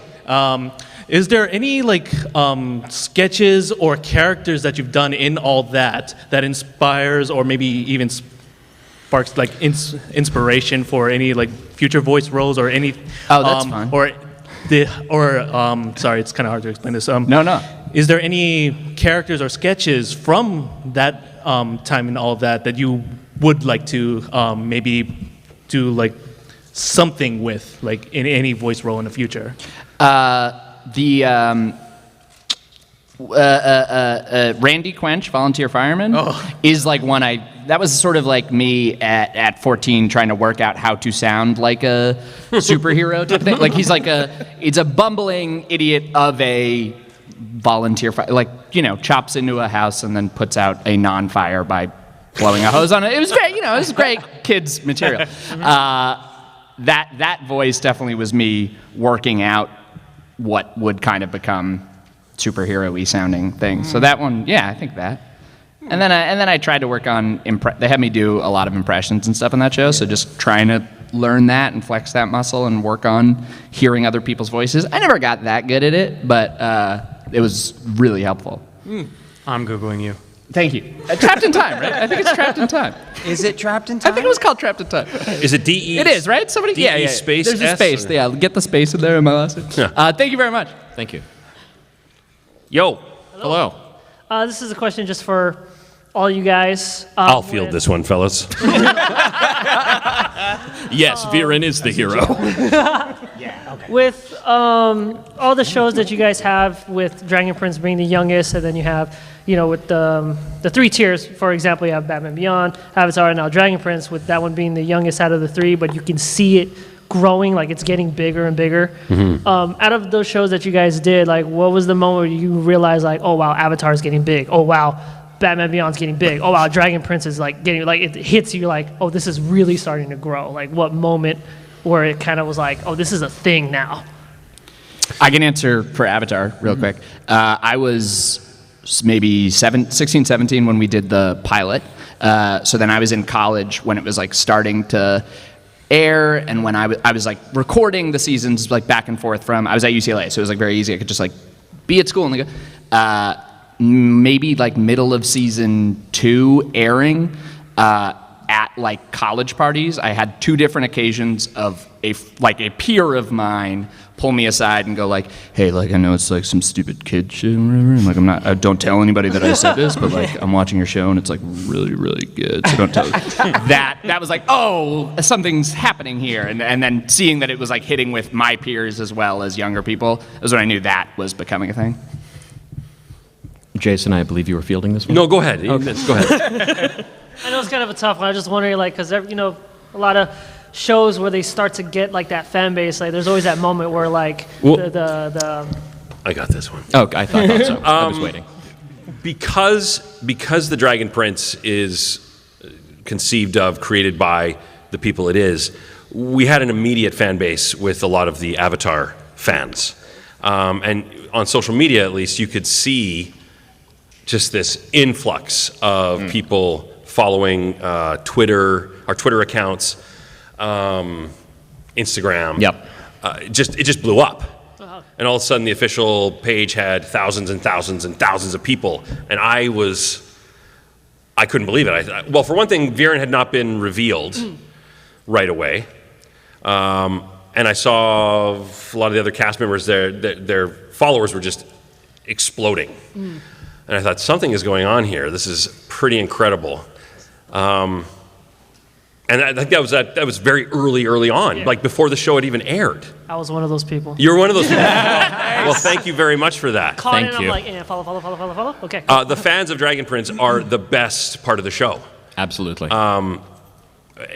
That's who I think I speak for everybody. That's who we make it for.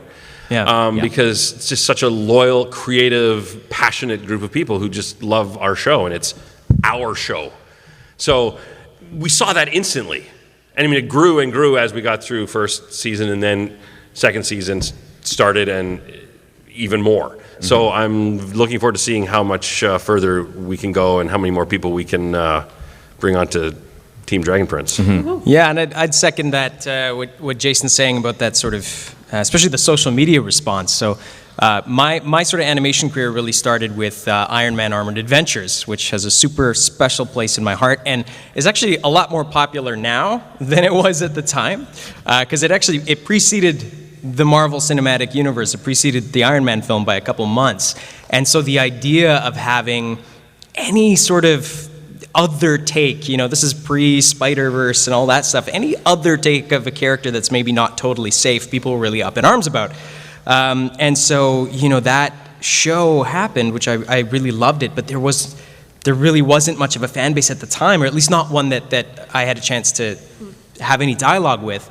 And then, on Dragon Prince, I play a very small character, Commander Gren, and my Twitter just started blowing up with pictures of strawberries with his face superimposed over it, and all these things he sent to me, and it blew my mind, But I remember my first day on Dragon Prince. I think it was like the 3rd episode that Gren comes in, and just sitting back and seeing these guys at work and the performances they were given. I just thought, this better be huge, because these guys are amazing. It was so phenomenal. I'm so honored to be a part of it and to have gotten to see them work. So, yeah. I had a very specific moment where I realized Dragon Prince would be big, because I loved Avatar. I didn't get into it until I was maybe in my mid-late 20s. I was a real late adopter, but I got an email from Justin and Aaron after I got cast saying, we did a big table read, but this was before the table read, and it said, Jesse, thank you so much for being a part of the show. You bring so much to Soren. Sincerely, Aaron A. Huss, Justin Richmond. And I was like, I wonder who these gentlemen are. So I Googled them. And I was like, oh, he was a head writer on Avatar: The Last Airbender. And this guy made Uncharted. Yeah. Oh, no. I need to hide. Why, Jesse? Or get better. Or get better, yeah, which I did. Yes. After hiding. Yeah. But yeah, that was the moment for me where in my head the gears started turning, and I thought, oh, this is going to be massive. And seeing, to echo what Adrian and Jason are saying, to see the swell of the incredible fan base and the fan artists and the community that's developed around the show, it's beautiful. And I mean, those of you who are on Twitter and interact with the Dragon Prince know that I do as well a lot. And I do that because you guys are cool. Yeah. And it's incredible. Thanks, buddy. Thank you. Oh, did you have an answer? Oh, yeah, well. Oh, I don't know. Yeah. Okay. No, we had no social media when Batman Beyond started. So actually, the thing that I remember most is the show came out. We were wondering if people were going to like it, and then the next day it was on the cover of Variety. So that's when we knew the whole cover was just Batman Beyond. So that's when we knew it was like, oh, we might have something here. So yeah. If it makes you feel better, I bought the toys. Yes, thank you. Hey, thank good. you. Sorry, I'm really short. Me too. Hi. Hi. So I have 2 questions. I got one for the Dragon Prince crew. I was talking to the girls in the autographs, and I found out you guys got your scripts the night beforehand. Sometimes, yeah. Sometimes. So how was that recording the next day when you got your guys' scripts? Like how was the interaction with everybody when you guys got the script before? You know what? The beautiful thing about doing a show, like doing an animated series, is for the majority of the time, going against everything you just said about recording Bumblebee, you're in the same room with everybody. And so there's this eye contact we can make, and it's the acting and the reacting as opposed to just doing your own thing in front of the microphone, which is doable. We're all pros that we do that as well. But getting the script immediately before you do it, and listen, the Dragon Prince is written so beautifully. There's so much power in some of that dialogue, and it's heartbreaking, some of it. Some of the storylines they just kill us. That's an over, they don't really kill us, but it's stuff that as an actor you just want to do. Yeah. But you don't get all that time to soak it in and really over plan and over practice. So to be able to go into, excuse me, I am not finished, sir. I have something nice to say about you, Jason. So to go in and I was about to say something nice about you. So to go in and be able to stand beside this guy who plays my son, and we have this amazing moments, it's literally looking in his eyes, seeing his face, because he's a fantastic actor. This guy, we had a couple little scenes, but it's still this moment of being face to face. Same with you. We had a really tight, tense moment in one of those episodes. And to be able to have him right beside, it's electrifying.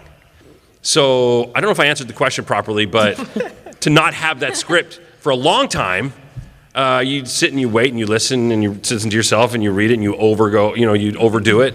But to get it the day before, and then you jump into the studio, it's incredible. May I say something nice about you, Jason? I am finished, you may. Thank you. So, speaking specifically to what Jason's saying, there's that scene in season 1 where Soren and Viren are on the ramparts of the castle, and Viren is giving Soren a mission. It's a pretty cool mission. Doesn't go great, but here we are. I remember the first take we did of that scene, because I record next to Jason and Raquel on either side, and I just feel a hand on my shoulder as Jason's telling me that I need to go kill the princes. And I just felt like, and I felt just the weight of his hand on my shoulder, and I was like, oh, this is real. I have to kill princes. Who and where? And it was so visceral and so real, and it really speaks to the quality of the writing, but also just the quality of this man and his work. See, Jason. Thank you. Thank you. Give that to him for me, please. What's that? Give this to him for me. Oh God, I have to kill a prince. There was a little double squeeze in there. There that I don't was. know if It you was could nice. see, but I felt it and I passed it on. It's very kind. I mean, if I could just jump in there too and just say, I was done speaking, so it's fine. Perfect. Process-wise, as an actor, sometimes it's a bit of a gift because it means that you really do have to be present, and you have to listen. And that's something as a voice actor sometimes you forget to do because you've got you've got the script in front of you. So it's easy to be lazy and go, oh yeah, well I've read this a million times and I can follow along. But coming in to a project with such Pikachu. I agree. It's gonna be okay. I'll be quick.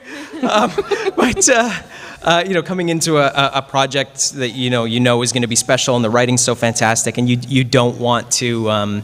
You don't want to drag it down or anything like that, and you care about your character. You come in and you're present and you're listening to the other actors, and like Jesse's saying, you're receiving what they're giving you, and I know for Gren, a lot of I think of the things that resonated with people were things that were never planned about the vocal performance. They were spontaneous, So yeah. Yeah, I agree. It's nice. You don't have the time to get like too locked into an idea or too set in something. You have to be very present and discover it, and it's freeing and nice. Yeah. It's super easy to look at a script and go, oh, I'm going to do this here. This is going to be so cool. Yep. I'm going to do this with this line. But when you're in the moment, that stuff kind of disappears because it was probably dumb anyway. So the honesty, hopefully the truth, is what comes out. Thank you. So. Anything? I actually have a question I'm not on your for Will. Yes. So I follow Christy on her new YouTube channel, and I saw you on it. How is it that you guys are still great for but it's amazing that you guys are still good friends, and I love seeing that reaction. But how was that reunion when you guys were on the show together on her YouTube channel? It was great. We Christy and I have got started working together in 2000. Her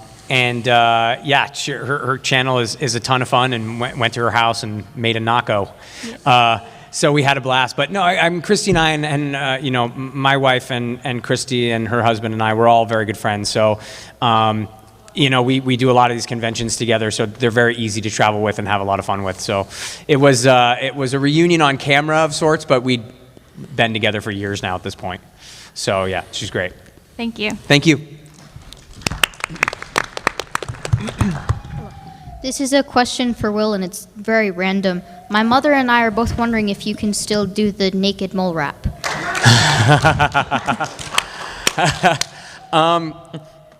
I remember the first part. It's long. It's like a 4-minute song. I remember it starts with, Yo, listen up, Papa Halla from Ron. Naked Mole Rap is the name of the song. Here's a story in all its glory, ain't hiding nothing. You'll know what the truth is, how Ron met Rufus. There you go. Thank you. And it's not that random. That was a good question. Good question.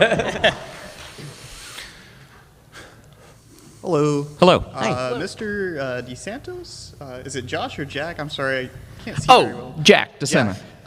So how did you get your start, and where did you find your motivation? Where do you find your motivation from? And did you ever like have to deal with hating your voice, or how did you get over it? Oh yeah. Yeah, that's my question.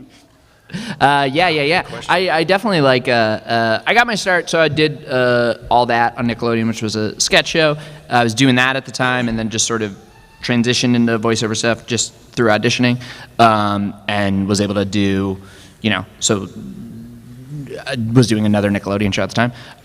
Definitely sometimes hate my voice. I've always been someone who has a hard time watching myself perform or listening to my voice, and like in particular, when doing Sokka, I just sort of I really embraced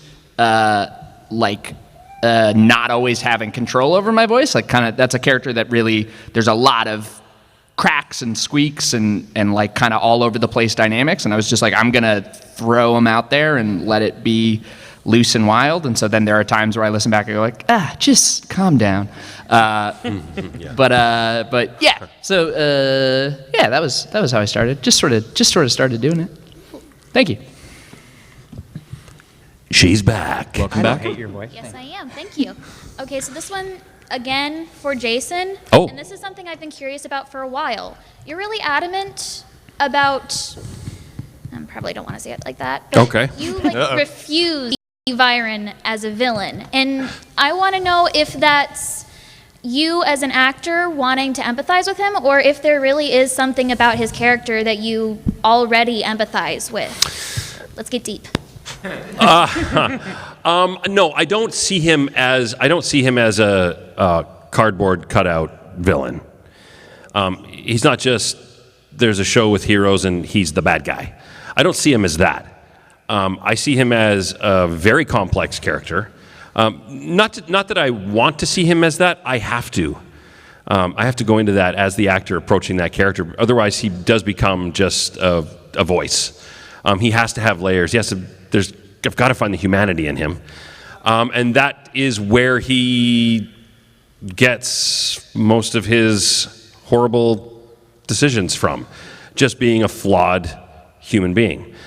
He makes a lot of bad decisions. He does it for a very particular reason. He thinks he's doing what's right, and I can't blame him for that. He just makes decisions that we being some people who don't think morally ambiguously. So do I think he's the bad guy? Yeah. Yeah, I mean, I think I might be ignorant to say that he isn't, but he's got a lot of good stuff going for him. But I just didn't ever want to say that, yes, he's the bad guy, and that's it. He loves his kids, but then he makes some choices that involve sacrificing them. Doesn't mean he doesn't love them less, but that's a really horrible decision that I would never make as a father. So I've got to find a way to come to terms with what he's doing. And sometimes I can't. There's stuff that we've done in those seasons where I go, I don't know what you're doing here, pal. I can't excuse this, but I can't judge him either. I've got to play the part. Does that answer your question? Yeah. Okay. And thank you so much. My pleasure. Thank you. Hi, back again. This one is for the entire Dragon Prince group. So with animated shows, the work is always starts like well before any actual episodes are released to the public. So I was kind of wondering, how far in advance of the show actually coming out did you guys start working on the Dragon Prince? That's a good question. Are we allowed to say that? It was 1997. 20 years ago, we all met in a cafe in Amsterdam. I was actually cloned and I've grown in a tube to play Commander Gren. The lion's share of the time was animation, of course. And who knows how long it took them to write. I mean, we could ask them. I don't know, but I could text them. Yeah, we could get their answer. Yeah, but I mean, it's I don't know, a year? I think a year. About a year? And a half, I want Yeah, to it say. was surprisingly quick with the Year and a CG half. stuff. They were able to turn it impressively fast. Yeah. I mean, Yeah. Bardell, the people who did the animation, that group of people are phenomenal. They're unbelievably good at their jobs. The show's beautiful. It just takes time to make that work. So probably about a year when we first met, did our table read, maybe a little longer, a year I and a want to couple say a year months. and a half. Well, no, it was because we met in June and then it came out the next September. Yeah, I guess Ish. so. Yeah, ish. Does that answer? Yeah, that answers my question. Thank you very much. Did you have an assumption of how long those take? I'm Well, curious. No, I already knew from like hearing from like interviews and stuff for other shows that the animation at least started like several years in advance. But I kind of didn't really have much of an idea about how far in advance the voice acting started. Gotcha. Yeah. Okay. Yeah. Thank you. All right, guys, that was our last question, and you've got about 4 minutes left. So, Uh-oh. do you have any closing remarks or anything you want to say? Watch The Dragon Prince on Netflix. Seasons 1 and 2 now streaming. Yeah, buy toys. I just found out apparently that's a thing. That's so a thing, buy, yeah. buy the toys. Fleshy baits all I'm just really, really grateful for everyone who watches our show and enjoys it, but also is just very vocal about it online. Yeah. That means a lot to me. I think it means a lot to all of us. Yeah. There's some validation there, of course, but it also shows that we've got something that people really enjoy and they connect with, and we just want to keep that going. That means a lot to me, us. I would love, I'd love a job that just keeps going on and on and on forever. That just doesn't happen. But this is really something special, and we just want to keep it going. So thank you for watching. Yeah, everything Jason said. Thank you very much to everybody who's taken the time to watch, to all the people too who've taken the time to reach out to any of us on social media and just say like, this show meant something to me for this reason or whatever reason, or I really resonated with this character, or this scene made me think of this, because that's all real and that's all really beautiful to hear. You know, that's stuff that makes it all worthwhile. I also want to give a shout out to Claudia right there. Incredible. That looks Incredible. fantastic. Good to see you. Fantastic. That's amazing. Well done. Am I allowed to ask for a photo to be taken of us up here, and then I can take one of me and everybody? Am I allowed to do that? Can I throw my phone to somebody? Yeah, thanks so much for having us. Thanks for coming. We're around like all weekend. Yeah. Also, I'm thinking more on it. I don't hate my voice. It's fine. I always wanted to sound like Jason, and it never happened for me. And so I embraced it, and I do stuff that it's okay that it sounds like this. Comfortable in yourself. Yeah, Comfortable thank you. in yourself. Thank you. definitely. Jack, I mean, I'm not saying I can't sound like you, but it's you have it's range. a good voice. When you're hearing you say, I had trouble with my voice, I'm thinking, oh my goodness, just sitting in the booth with him while he's working, I'm just like, oh, I want to do that. Sorry. Oh, I want to do that. There you go. Everybody look important. Yes. Quiet, please. We're smiling. Don't worry, I got a picture of you going like this to the audience, too. Oh, very political. Hold on. Nice. Thank you very much for being here. Thank you, everyone. guys. Thank you very much.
Okay, come closer, darlings, because we don't bite.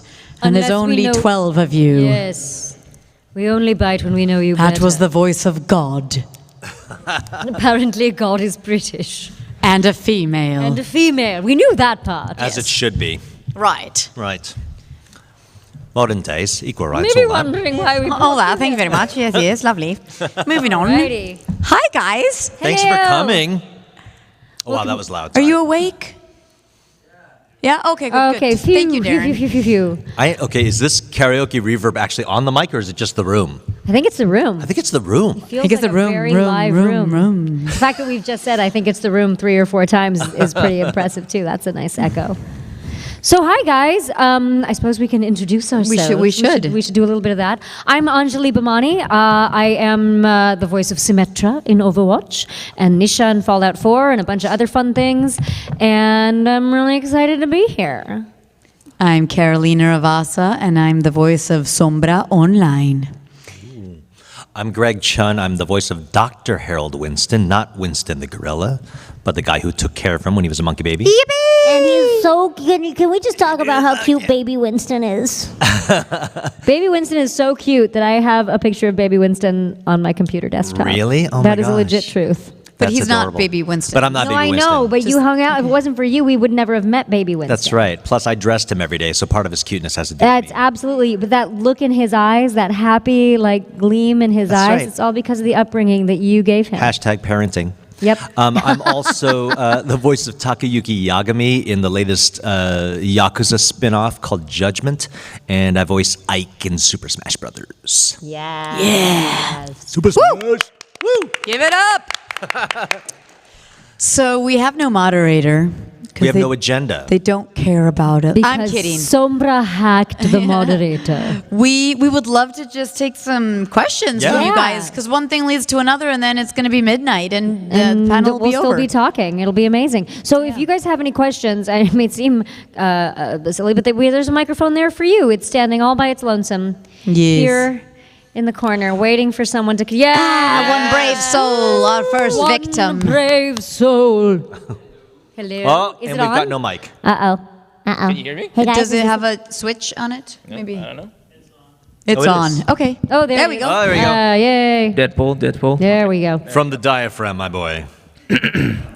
Okay, question. I was wondering, are they planning to bring you in as a playable character, but maybe Dude. as an evil version of yourself, or maybe a mech version of yourself? Oh my gosh. You don't know how long I've been lobbying for that.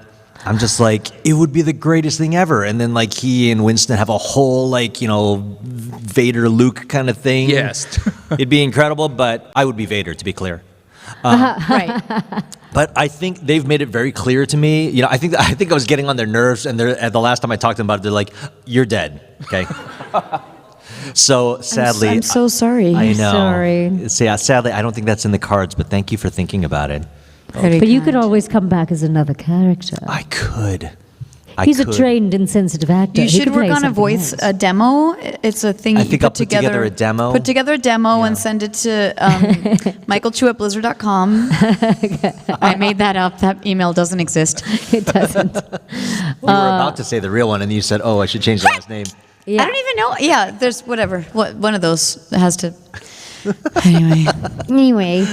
So no. Do you want to just keep talking to us because everyone else is scared? I was trying to actually think of a question for both Sombra and Symmetra. So What's your name, by the way? Oh, hi, it's TJ. TJ. Hi, I TJ. actually got you folks' Yes. autograph. Hi. Hello again. Hello again. Pleased to see you. So I'm wondering, for both Symmetra and Sombra, are they planning to ever buff you two? Because I've tried to play Sombra, and it's just like I feel like you've been nerfed, or your damage isn't good enough. I was recently buffed, and now I'm gonna be nerfed. I was buffed in my infinite invisibility, and I believe people liked that, and they kept saying I was OP. So I mean I have been buffed. I guess you didn't like it. No, I don't know. I'm kidding. Yeah, but you know what's funny is Blizzard doesn't really call us and say, "Hey, guess what? You're getting nerfed. Or you're getting buffed." So we don't really know these things until they actually happen. Actually tell and you. I follow Overwatch on Twitter and Instagram so that I can find out what's going on. Yeah. And when they announce stuff, that's when I find out. Me too. But I will. It's an interesting question because both of our characters have gone through changes, and some people think they're nerfs, and some people think they're buffs. Oh, that's funny. Like when Symmetra went through the most recent rework, and she got the wall and all sorts of cool stuff, and she could throw her turrets. I was like, this is cool. Like now she's got superpowers and a really cool ultimate. And some people were thinking that it was a step down, and I urge those people to try to see it slightly differently because now she has a lot more viability across a lot more maps. Thank you. You're welcome. Yeah. Anjali, I heard something in your voice right now that was super inspiring. When you said "and," I could hear you doing Kristen Wiig's Target Lady.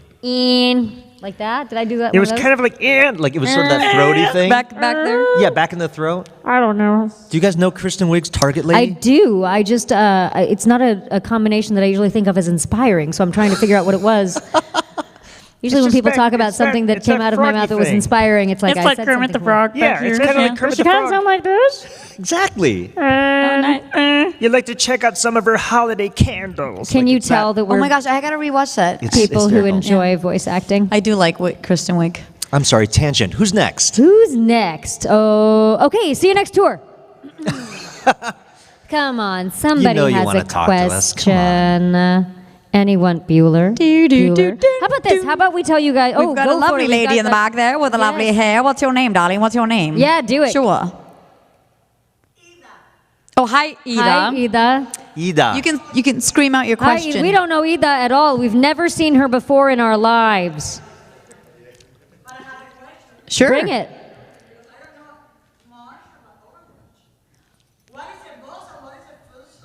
Oh, a nerf and a buff. Yes. Okay. So in the game, sometimes the characters are made more strong, which is more strong, also known as stronger in the English language, which is called a buff. Exactly. A buff. Like you get buff.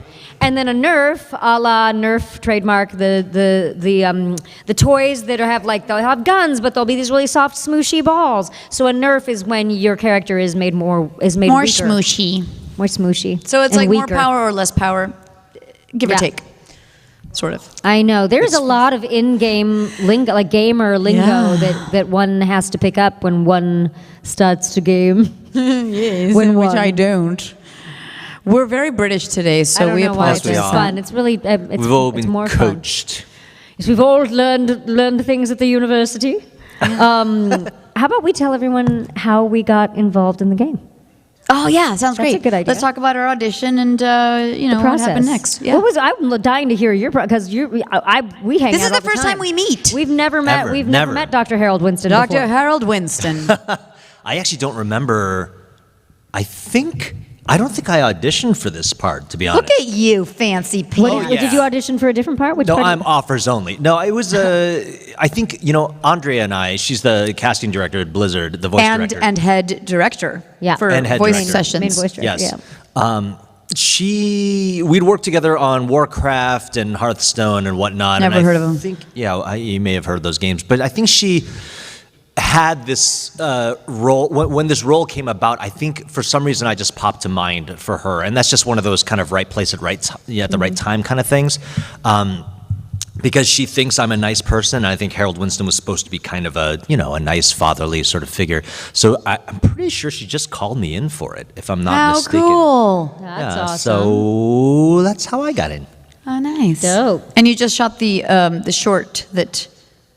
The short, He's in. the recall short. Yeah. And then I was able to come back for the The hamster, for Wrecking Ball. release trailer. I was just narrating that That because was fun. I took care of all the animals, That was such a fun trailer. and then they all turned against me.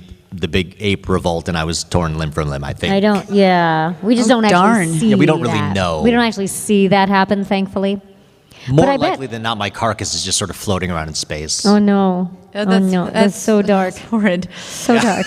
So dark. Really I not- bet. not I the right bet if Hammond had known that you were about to get torn limb from limb, he would have run back and saved you before he ejected off. I would hope so. I bet he would have. Or he'd be distracted by some acorns and just wouldn't Guys, care. Hammond is evil. Have you seen his eyes? Oh my God, he's the best. That guy has some evil eyeballs. Raise your hand, though, if you were beside yourself when Hammond was released. I lost my mind. Sombra's not impressed. Super excited. I was really I was bummed that my dog Charlie wasn't the next hero because I was really lobbying for that. But the fact that it was then a psychotic hamster kind of made me really happy. He is I can psychotic. deal Good with word. that. Thank you. I Yeah. feel like that's a decent replacement. Like if it's not going to be Charlie, psychotic hamster, I can deal with. What was your audition like? My audition was, so I've been with my agents for years now, and they used to get me stuff that was, English and Spanish, but a lot of Hispanic stuff. And so this was a Hispanic character for a video game called something not Overwatch. And the character's name was not Sombra. And I just went in, and I remember doing about 8 lines in English with a Spanish accent, and then about 4 in Mexican Spanish. And because they said Mexican, but sometimes in this American world we live in, they don't really care what kind of Hispanic accent. And so I said, you know what, they might want a Puerto Rican, so I'm gonna try that too. Puerto Rican from New York, because I thought she's sassy, they could end up liking this. And so I remember doing a second take where the first one was very Sombra, like what you hear now, and then the other one was like apagando la luce, real Puerto Rican, and like a little Rosie Perez, but not as high pitched. And that didn't fly, but thank God they liked my first take, which was what you hear now. And then, it's funny, 2 months went by and nothing, I didn't hear from them. And then they said, hey, you booked this thing. My agent goes, it's cool. I think she might recur in the video game. And I'm like, okay. And I went in not knowing what the heck Overwatch was. I knew Blizzard was producing it, but I didn't realize the game was already out. And usually when we work on video games, they change the name. You don't know anything about it. So I didn't even Google the darn thing. And Overwatch had come out just a little bit before, so I could have, and I would have realized, oh my gosh, this is a big deal. But thank God I didn't, because I would have been a little more nervous. So we recorded some stuff, and they're like, for like 4 hours, and they're like, okay, we'll probably schedule you for next week. And I'm like, okay, great. But I didn't know that this was going to be like 5-6 recording sessions, and then like luckily I didn't have to wait more than 2 months before they launched her at BlizzCon. And again, I was like, hey, should I go out to BlizzCon? Is that like a big deal? Like, I didn't know anything. And luckily I made it out to BlizzCon and like got to sit in the audience. Like, imagine this, but like freaking 15 times as much. Like all these chairs, but like this huge, like in the stadium. Yeah, and I was sitting back there with my friend, and we were watching. I'm sure Jeff Kaplan went up, and I'm sure all these other Blizzard people went up, and I didn't know who anybody was. And then I see a glitch in the system, and the screen goes, and everything goes out, the lights, everything. I heard that even the sound booth guys thought, oh my God, we effed it up, because they thought they'd hit like the wrong video. Everything turns out, and it's Sombra hacking the system, and then she comes up on the screen, and everybody goes, ah! And I'm sitting there with my friend, and I'm like, I think this is me. But I didn't know anything. Like, it was so crazy. And then, like, just people were roaring for 8 minutes while that short was going on. And I was just like, what have I gotten myself into? And it was really, and I was just walking around BlizzCon. I'm sorry, my story is really long, but, we got time, so you guys are stuck with us. And then my friend, he was a Blizzard fan, and I dragged him along, and he kept saying, we'd be in line somewhere, and he's like, she's Sombra! I'm like, dude, shut up. And people were like, what? You're Sombra? But I had just come out, so a lot of people weren't really understanding stuff. It was bizarre, man. But I didn't sleep all weekend. It was the craziest thing ever. And that's how I made it into Overwatch, guys. Lovely. How did you audition for this lovely thing? My story is a lot less sexy, but I actually love this story as an example of why you always say yes when it's legal, what's been asked of you, but why you don't let circumstances keep you from trying. I was actually traveling at the time that I got the audition, and it came in from my agents at like 5:30 or 6 at night, when I was in London, and I knew that I was heading to sound check, and then there was a show, and then there was going to be basically all night I was going to be up all night until my flight. I Because left she's for a my flight. potty animal. Yeah, that's exactly why. Because I had to leave for my flight at 7 o'clock in the morning. And so I got this right before leaving for sound check. I got the audition, and he said, you have to record it by such and such time. And I knew the only way I'd be able to do this audition was if I recorded it after being up all night before I left for my flight at 7 o'clock in the morning, because I'd get back to the hotel room at 6:30 to pick up my bags and do it then. So 6:30 in the morning, I get back to the hotel. I'm bleary-eyed and tired, and I pick up this magic device that we all seem to have attached to our hips nowadays, and I recorded it on there, and I sent it off, and I got on a plane, and I was like, that's never going to happen, but at least I did it. But that's cool, I did it. I proved to the universe that I care about my career, and I also care about being out in the world. So good job, Anjali. Well done. And then it turned into this.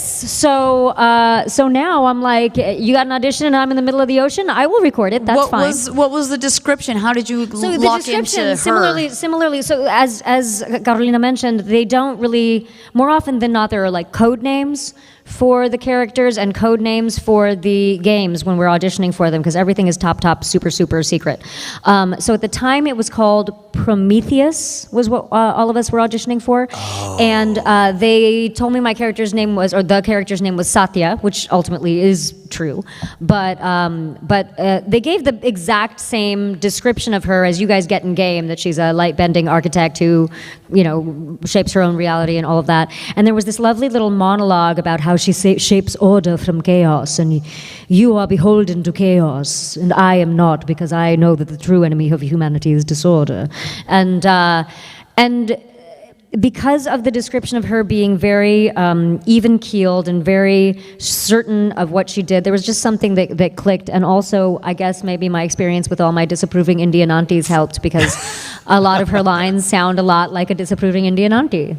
Let us discuss your failures. I'm like, yep, I could hear that in my house if I was really channeling them. So don't be sad, I'm good. I turned out well. I love you, Aunt. I'm so sorry. I turned out okay. It wasn't my mom. I turned out okay. Clearly. But you were meant after for a lot of greatness. therapy. Look what she did. But yeah, so I guess I connected with the character in that way, and I'm actually really like you. I'm happy that I didn't know it was. I knew it was Blizzard, and I know they don't do anything half-assed, but I did not know it was going to be this. But I'm also very grateful that I did not know, and that none of us really knew, that she was on the spectrum, because I think if they had told me about that specific part of her personality, I might have played her differently. And the beauty of how they shared that piece of information with all of us is that we all just saw her as a person, like the rest of us, as we should see anyone on the spectrum, who has a certain set of obstacles and a certain set of skills. And that's exactly what she is. And so it wasn't until that first comic came out, right before the game came out, where she talks about being on the spectrum, and she specifically says, it used to bother me when people used to ask about it, but it doesn't anymore, because I can do things that nobody else can do. And that right there, that statement is so, I think, empowering, and so exactly what this game is about how each character, there is no character in this game who is defined by any one characteristic. Not their ethnic background, not their sexual orientation, not their size, not their species. They all are a set of different things. And so having limited information when we came into it, I think was enabled all of us to tap into the essence of them as people, or as beings, when you're dealing with, a space monkey and a hamster. So yeah, that's my story, and I'm sticking to it. Ta-da! We got some newcomers. Do you have any questions If for anyone us? has questions, feel please, free to this come up. lonely microphone is waiting for you. There to we keep it go. company. Yay! What's your name? Hi, my name's Jordan. Hi, Jordan. Hey. First of all, thanks for coming back. I think you came 2 years ago with Yeah, Fred I did. Tesker, who We was the did. voice actor for Soldier. Yes. But thanks for coming, Greg. Your first time. Yeah, my pleasure. I guess my first question is, it feels like, I guess I follow you guys all on Twitter, and I feel like you guys you guys are like the unofficial welcoming committee for whenever there's new members to our OverWatch family. Yeah, we try. For example, when they announced Sigma, which I thought was pretty cool, like immediately I was like, oh, everyone does the whole thing like, who's the voice actor for Sigma? And immediately you guys are like, welcome so and so and Boris. Yeah. So I'm assuming, do you guys find out the same time we do whenever there's a new family member? I guess to the. Yeah, we do. We find out the same time you do. Any reactions to Sigma or? I'm super excited. And I know everybody's freaked out about his toes, but I feel like there's a story there. No, seriously, legit. Like, I feel like there's a story there that I'm really excited. There's so much about, he's so complex and he's so, like, that story, I'm really excited to get more of his backstory. And I feel like that first trailer, Boris did such an incredible job of so many different layers of personality in it without giving away anything. I'm just really excited by it. I do think, I don't know, maybe one of his special powers is foot fungus. I don't know what it is, but like foot fungus? Because he has like toes. He has bare toes, dude. Have you seen the toes? They're like prehensile. They're amazing. Yeah, we're very excited. Anytime a new hero comes along, we get very excited. But you know what? It's always Andrea and Michael who first announce them, and then we just run with it. So, of course, I don't. Sometimes that info isn't out until they put it out. So, as soon as I see Michael tweet anything, I retweet. But I'm very careful because I never want to screw something up. So, I get really excited, so I text him in case he hasn't tweeted it yet. I text him. I'm like, so is it out yet? Is it out yet? Can you tell me who it is? Can you tell me who it is? Who is it? Is it out yet? I wait for the tweet because I'm poke at him like a really annoying person. I'm sure he loves that, Anjali. He does love it. I don't know what that was. Yeah, and then speaking of other members of the Overwatch family, I guess Baptiste has a connection to you, Samra. Like, I know you don't know specifically what Michael Chu has in mind for the relationship between Baptiste and Samra, but what do you think is the relationship? You could speculate, whatever, it's fine. Oh my gosh, no, I'm terrible at this game. I mean, it's all like off the record, not canon. So you can just we're being live streamed somewhere right now. So yeah, no big deal. We'll just make a disclaimer. The opinions that you hear in this panel are solely the opinions of the actors involved and have no bearing on anything that by Blizzard Entertainment or Activision Incorporated. So, thank you. Someone hacked the She's my feed. PR agent. Yes. Someone should hack the feed. Just turn it off real quick. I know, right? hack that. I think anybody in Talon has come there for a reason and because they've been outcast from something else or have felt like they don't belong somewhere else. So I'd like to think that they connect, even though Sombra is very sassy to everybody, including Gabe. Like I think that they have a backstory where obviously either they worked together in the past or they've recruited other people because they're like, oh, you're like us, let's come and do this. But besides that, I don't dare put any ideas into anybody's head or theories because I'll let Blizzard take care of that. Okay. I do think it's cool because Sombra is so kind of her own team. Like, she's with Talon, but you can also kind of tell that she'll tell them to bugger off if she needs to, and they need her. And she would use that word, She would use that word. She would use that word. It's a little safer. It's a little family friendly. So I kind of feel like it makes sense that that she would be the person in Talon that might be safe to connect with. That's my take on it. I don't know anything. Yeah. But I just feel like she might be the person that's safe to connect with because she doesn't have any. You know what I mean? She doesn't necessarily. I don't feel like Sombra. I feel like Sombra is neither good nor bad, but thinking makes it so, as we see in Hamlet. She's her own. She's her own law. Person. Okay. Yes. Sombra is the law. And then if you don't mind me asking one more question, at another convention, you guys worked with two really good cosplayers who cosplay as Dragon Symmetra and Rhyme Sombra. Mm-hmm. And I just want to know if you could give any stories or like how that all came together, or like it seemed. I know it probably took a lot of work, but just kind of like want to know like the behind the scenes, like how that all came together for that particular event. Sure. I think it was a lot of different things building up to it over the years too. Because you had a relationship with Melanie. And Melanie Jasmine's a cosplayer who actually she was one of the first Sombras I ever met, and she was cosplaying one of the skins. She's done like 7 of them. Mm-hmm. And once she had a jacket for the Soul Dynasty team, and she just put it on me, and I kind of walked around for a bit, and she put the thing in my hair, and that was Arkansas or something. Mm-hmm. And she was like, I'd love to do a makeup test on you. And I was like, okay, maybe not this con, but let's figure it out.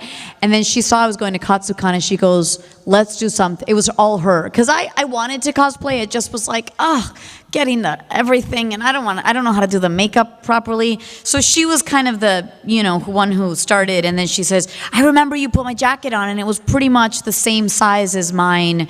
She remembered how it fit me, so she was able to build a new one with the original skin, and we did that for Katsukan, and she took care of the makeup and did it all, and I mean, it was incredible because she does such good work.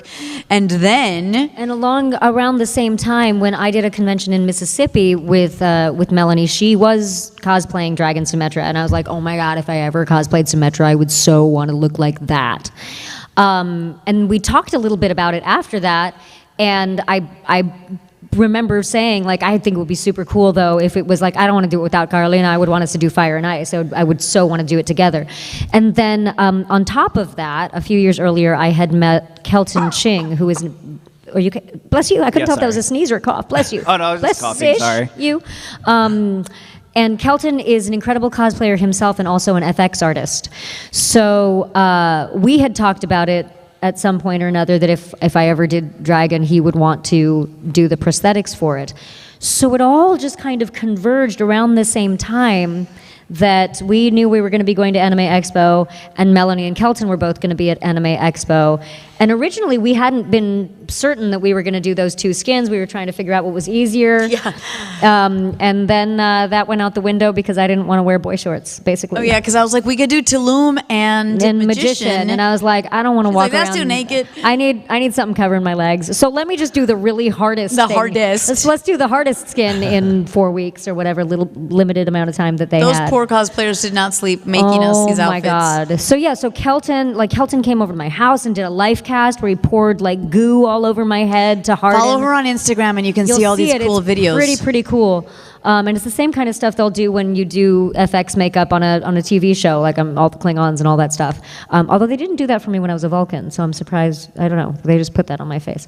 But so we did that, and he did the horns and the forehead and all of the makeup, and Melanie did the sort of dragon tail head and everything from the neck down.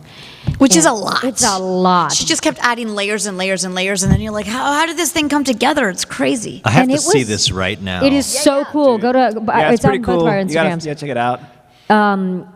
It was honestly, I mean, I don't know if you felt this way, but I certainly did. I was like, this is one of the best days I've had in like the last 10 years. I was so excited. It was so much fun. By the end of the night, I didn't want to take it off. I wanted to be like, let's go to the 7-Eleven and mess with people. Please let me keep this on. It was very empowering and very fun, and it was so much fun to do it with each other. After the first cosplay, and then even the second one more, because it was more complicated, our respect for cosplayers has gone up. Because I always did, but now I understand the blood, sweat, and tears that you go through, and the tiredness and the discomfort. I cannot in a million years imagine doing that myself. Yeah. That's bananas. Yeah, exactly. And if you come to our tables afterwards, I have pictures of the dragon stuff close up. And that's without the horns, what you just pulled up. Really? That doesn't even have the big horns on it. Oh my gosh. So it was incredible. Like, I would do that again in a heartbeat if they were there to fix it. But we need them to do it. We don't do any of it. They put it on again, us. I cannot in a million years imagine doing that myself, which again, the cosplayers who do so much by themselves are just phenomenal. Yeah. Just phenomenal. Have you ever cosplayed, darling? I've cosplayed once, and it was for my Yagami character in Judgment, but his is super easy. It's like jeans, white tennis shoes, a wife beater, and a black leather jacket.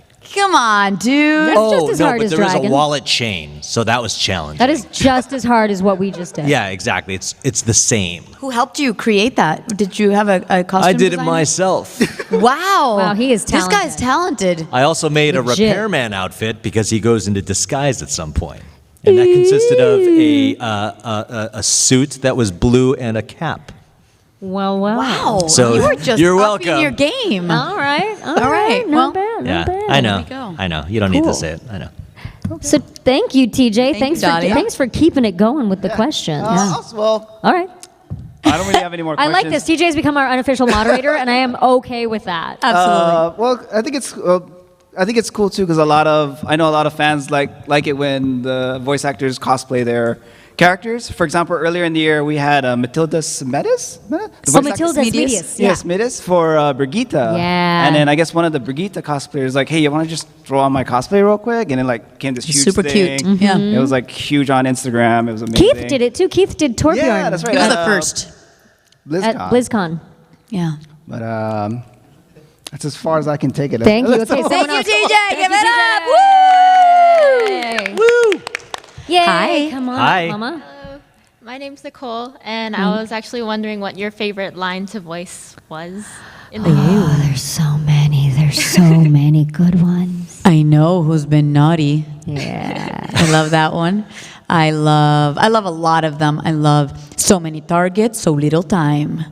One of my favorites with Wrecking Ball Hammond is, "You remind me of my teddy bear Arturito, but he's way cuter." Tell them what Arturito means. Tell them the Arturito thing. Okay, guys. So this was my personal contribution to Overwatch. You know how Sombra has a teddy bear on her bed when they show her room behind her? Anyone? No? Yeah. Anyone? Are we awake? Are we awake? Okay. Okay, we're gonna stand up and we're gonna stretch. Okay, let's go. Oh yes. Okay, everybody's stretching. Oh my God, it's happening. All of you, or we're not gonna continue this panel. Oh snap! All right, Let's go. We're stretching. I'm sorry, you're lovely. You don't have to. You were so sweet. But everybody else, yes. Okay. That was dope. I'm felt watching you really in the good. back. You didn't do it. You're losing points, but She's it's okay. like this all the time, you guys. She No. just wants me to. Okay, stretch now that we're randomly. awake. What the heck are we talking about? Oh, yeah, favorite Arturito. So everyone kept asking me what the teddy bear's name was, and I'm like, I don't know. And then I do have a friend whose name is Arturo, and I call him Arturito, and that brought up, and he calls me Sombrita, little Sombra, and that brought up, it reminded me of, as a kid, when I watched Star Wars, I thought R2-D2 was Arturito. Every Latino on the planet thinks to this day that R2-D2's name is Little Arturo, Arturito. Swear to God. And so I texted Michael Chu one night. I'm like, dude, I think the teddy bear needs to be called Arturito because Sombra would totally make a joke like this. It's kind of dark and a little bit like, haha, poking fun at Latins. And also like, because she probably thought that R2 was Arturito.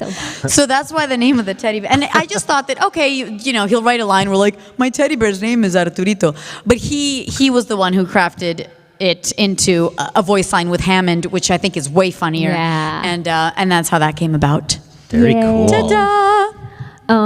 I love my new ultimate. I love Symmetra's new ultimate. And it's Yahi Param Vastavikta hai. Only much louder. And I love it for many reasons, not the least of which is, you know, everybody had these super cool ultimate lines. There was justice reigns from above, and you had apagando las luces, and I had teleporter online. And I was like, "Brr." So when she got the new ultimate, whether I could figure out how to use it or not, because I'm terrible at the game, I was very excited about the line that went with it. So that one I really like. Early on, welcome to my reality has been one of my favorite lines since the beginning. But early on, for months, the only line that kept sticking in my head was, "You were not meant for greatness." Because it's such an elegant diss. Like, you kind of can't tell if she was just insulting you, but then you're like, no, that was an insult. That was definitely an insult, but it takes a minute to grow on you. So I like those. What are some of your favorite lines from your characters? I only have one line that's worth repeating, actually, and it's always remember, never accept the world as it appears to be. Dare to see it for what it could be. It's the best. That's the only thing you can remember from Dr. Harold Winston. All the Which rest is of a it. huge, but it legitimately, like, I Which just is- started premise tearing of up. Overwatch. Yeah, thematically, it is- it's. I really am very proud of that one. And I heard that the BlizzCon CEO like opened up BlizzCon with his like opening remarks. He ended with that Yeah. or something. I was like, that's pretty cool. So It legitimately encompasses the world that they have created Yeah. in the game. The idea that the world is worth fighting for. So that is all. What about other because you have some other characters that you like voice? in other games. Yeah. I Are there mean- some lines that you just think are super rad, and you just while you're driving in LA, you're like, "Ah, da, da, da." The thing, Just like that. Just like that. Sorry. Yeah, I just drive screaming. But the lines that I end I mean, up I do, liking so. are well, we're dealing with a different one here. But the lines that I generally like are not particularly iconic. They're just sort of like silly and off the wall. Those are the ones that I really enjoy. Like sometime in judgment, I tell my partner, like, don't hate, man. Like, it's not even, it doesn't mean anything. Or like there was one time where like these guys were gonna fight us or something, and my sidekick was Crispin Freeman, who actually voices Winston. Yeah. Winston. He's my best friend in Judgment. And he's with me the whole game. And at some point, he says something. He's like trying to threaten these guys or something. And I kind of say something to the effect of like, I think they're okay. Like we're totally outgunned and outmanned. And it's one of those things where your sidekick's getting super aggressive. You're like, hey, come on, man, don't do this. Like, we're gonna get our asses kicked. So I don't have like big iconic lines. I like the silly little asides. Yeah. Those are generally my favorite to do. Those are also the easiest to use in life, though, and then you kind of like throw them away. I like using my lines in traffic. Symmetra's lines are actually very useful when in traffic or when cleaning your room or cleaning your house. Like, the true enemy of humanity is disorder. Yeah, I can use that when I'm cleaning the house. Easily. Okay, fine. Yo, so what are you doing for tonight? We should go have food without... Hi. Hi. Did you have any more questions, Nicole? No, thank you. Aw, thank you. Thank you. Thank you. Hello, Nicole. hello. How's it going? Good. Are we in trouble? No. It looks like we are. You're good with the Empire. Okay, thank God. Good. I think thank very God. nervous. So, name's Reese. I did have a question. If you guys could design a skin for your character, what would it be? If it hasn't already been chosen or done. I feel like I should come up with new answers for this because I got to be more creative. This is a brand new audience. It is a brand. No. It is a brand new audience. But I want to think of something that is more unusual than this. But there is in Indian mythology, there are You these. tell she's Symmetra, she's like, There so are I'm going to put these, these in the line right now. There are these. You can't have nice things. There are these. The labels need to be facing the right I way. was just going to say there are these for the next 10 minutes. There are these women goddesses, celestial beings called the Apsaras, and they are divine dancers. And you can look it up. I think I guess you would spell it in English script. It would be either A or Upsara or something like that.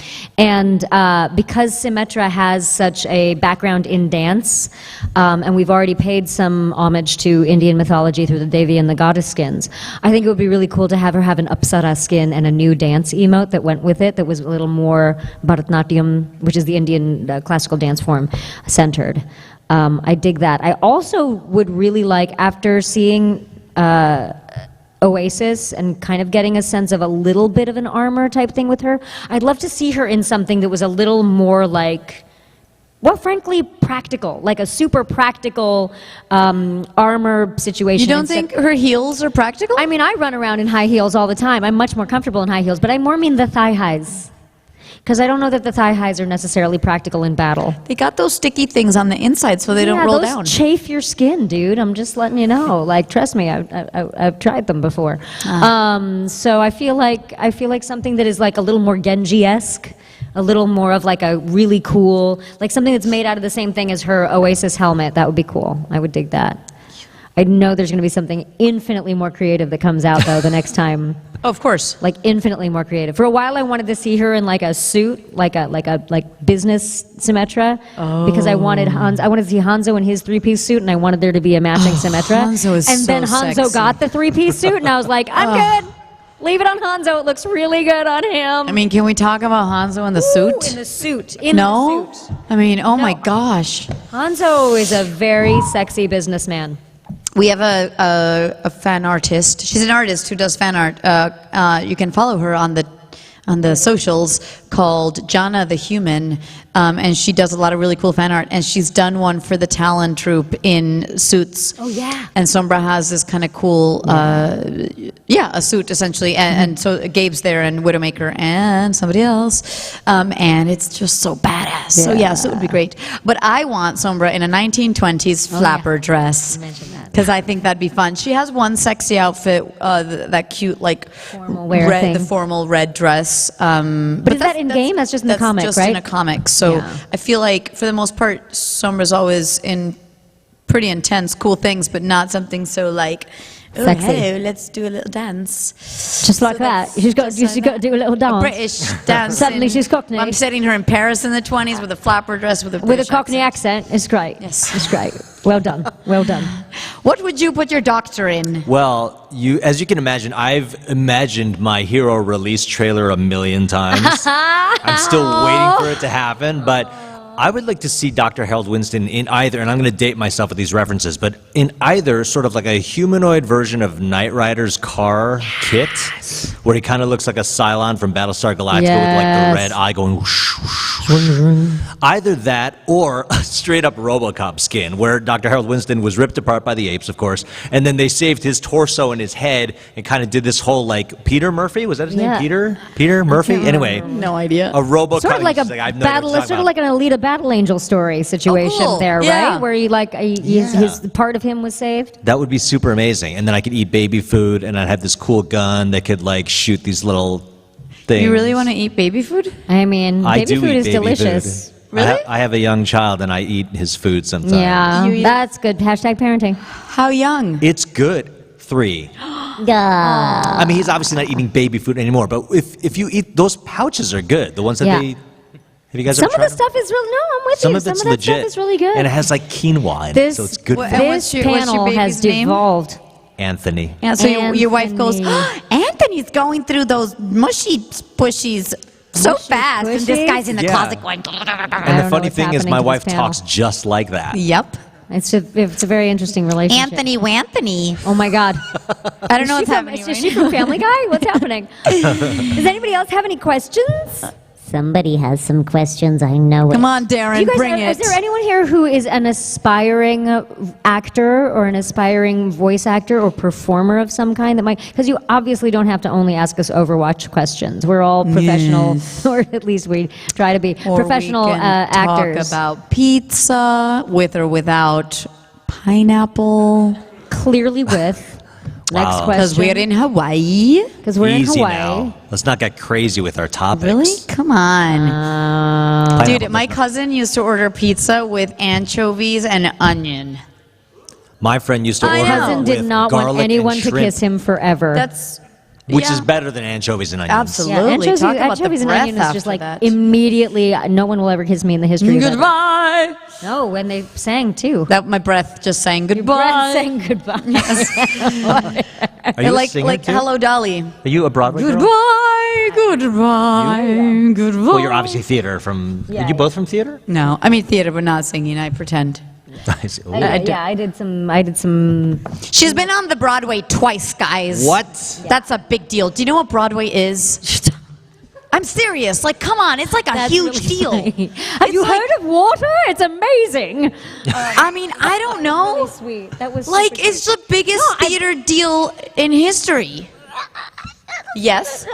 Hello. She's a really great. Let's talk PR about these agent. shows you were Tell in. us about the Broadway shows you did. So what's really, and I will say this actually does pertain a lot, I think, to voice acting, because having any experience in theater, whether it is Broadway or your third grade play, I think is really conducive to the kind of creating that we have to do when we're in the booth. Where, you know, when a 3-year-old girl is playing pretend, she's not pretending to be a fairy princess, she is a fairy princess.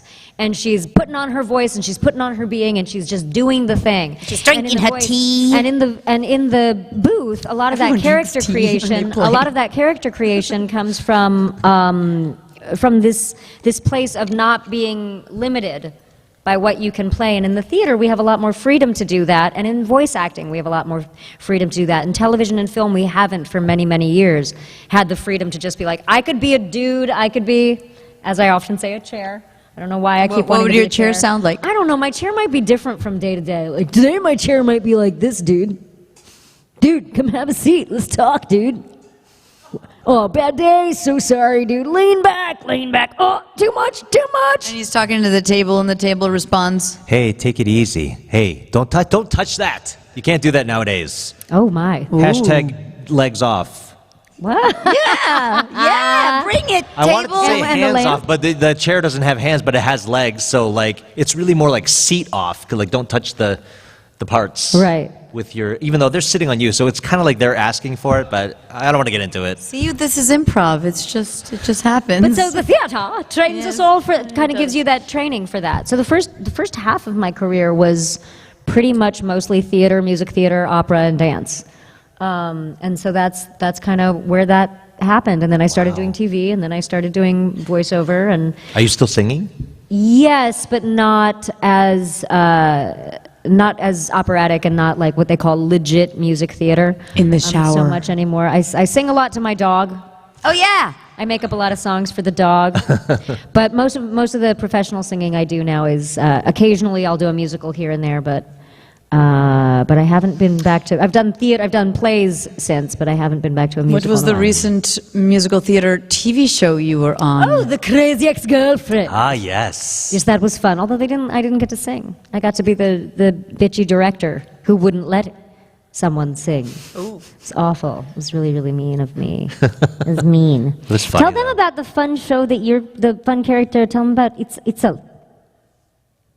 I voiced a little girl in a Cartoon Network show called Victor and Valentino. She's actually only been in one episode, but I've done a lot of random voices for them, like on Angry Squirrel, Crazy Chicken, and Sexy Cat. Oh. So those are, we have to, recently I was... Typecasting.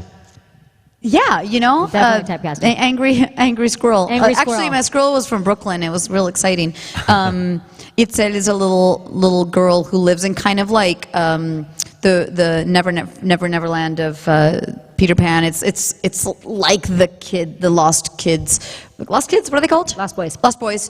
But she's that girl. So yeah, lots of fun and inventive things for animation that we have to create. Are you working on anything super fun right now that you can talk about? Yeah, I mean, usually can't talk about it, but I guess I have a We Bare Bears episode out there where I was a guest on, and then a couple other things that are not out yet. So yeah, nothing's out yet. So wait, follow this guy on the Instagram. Yeah. It's a little. It's hard now because everybody's trying to keep everything secret.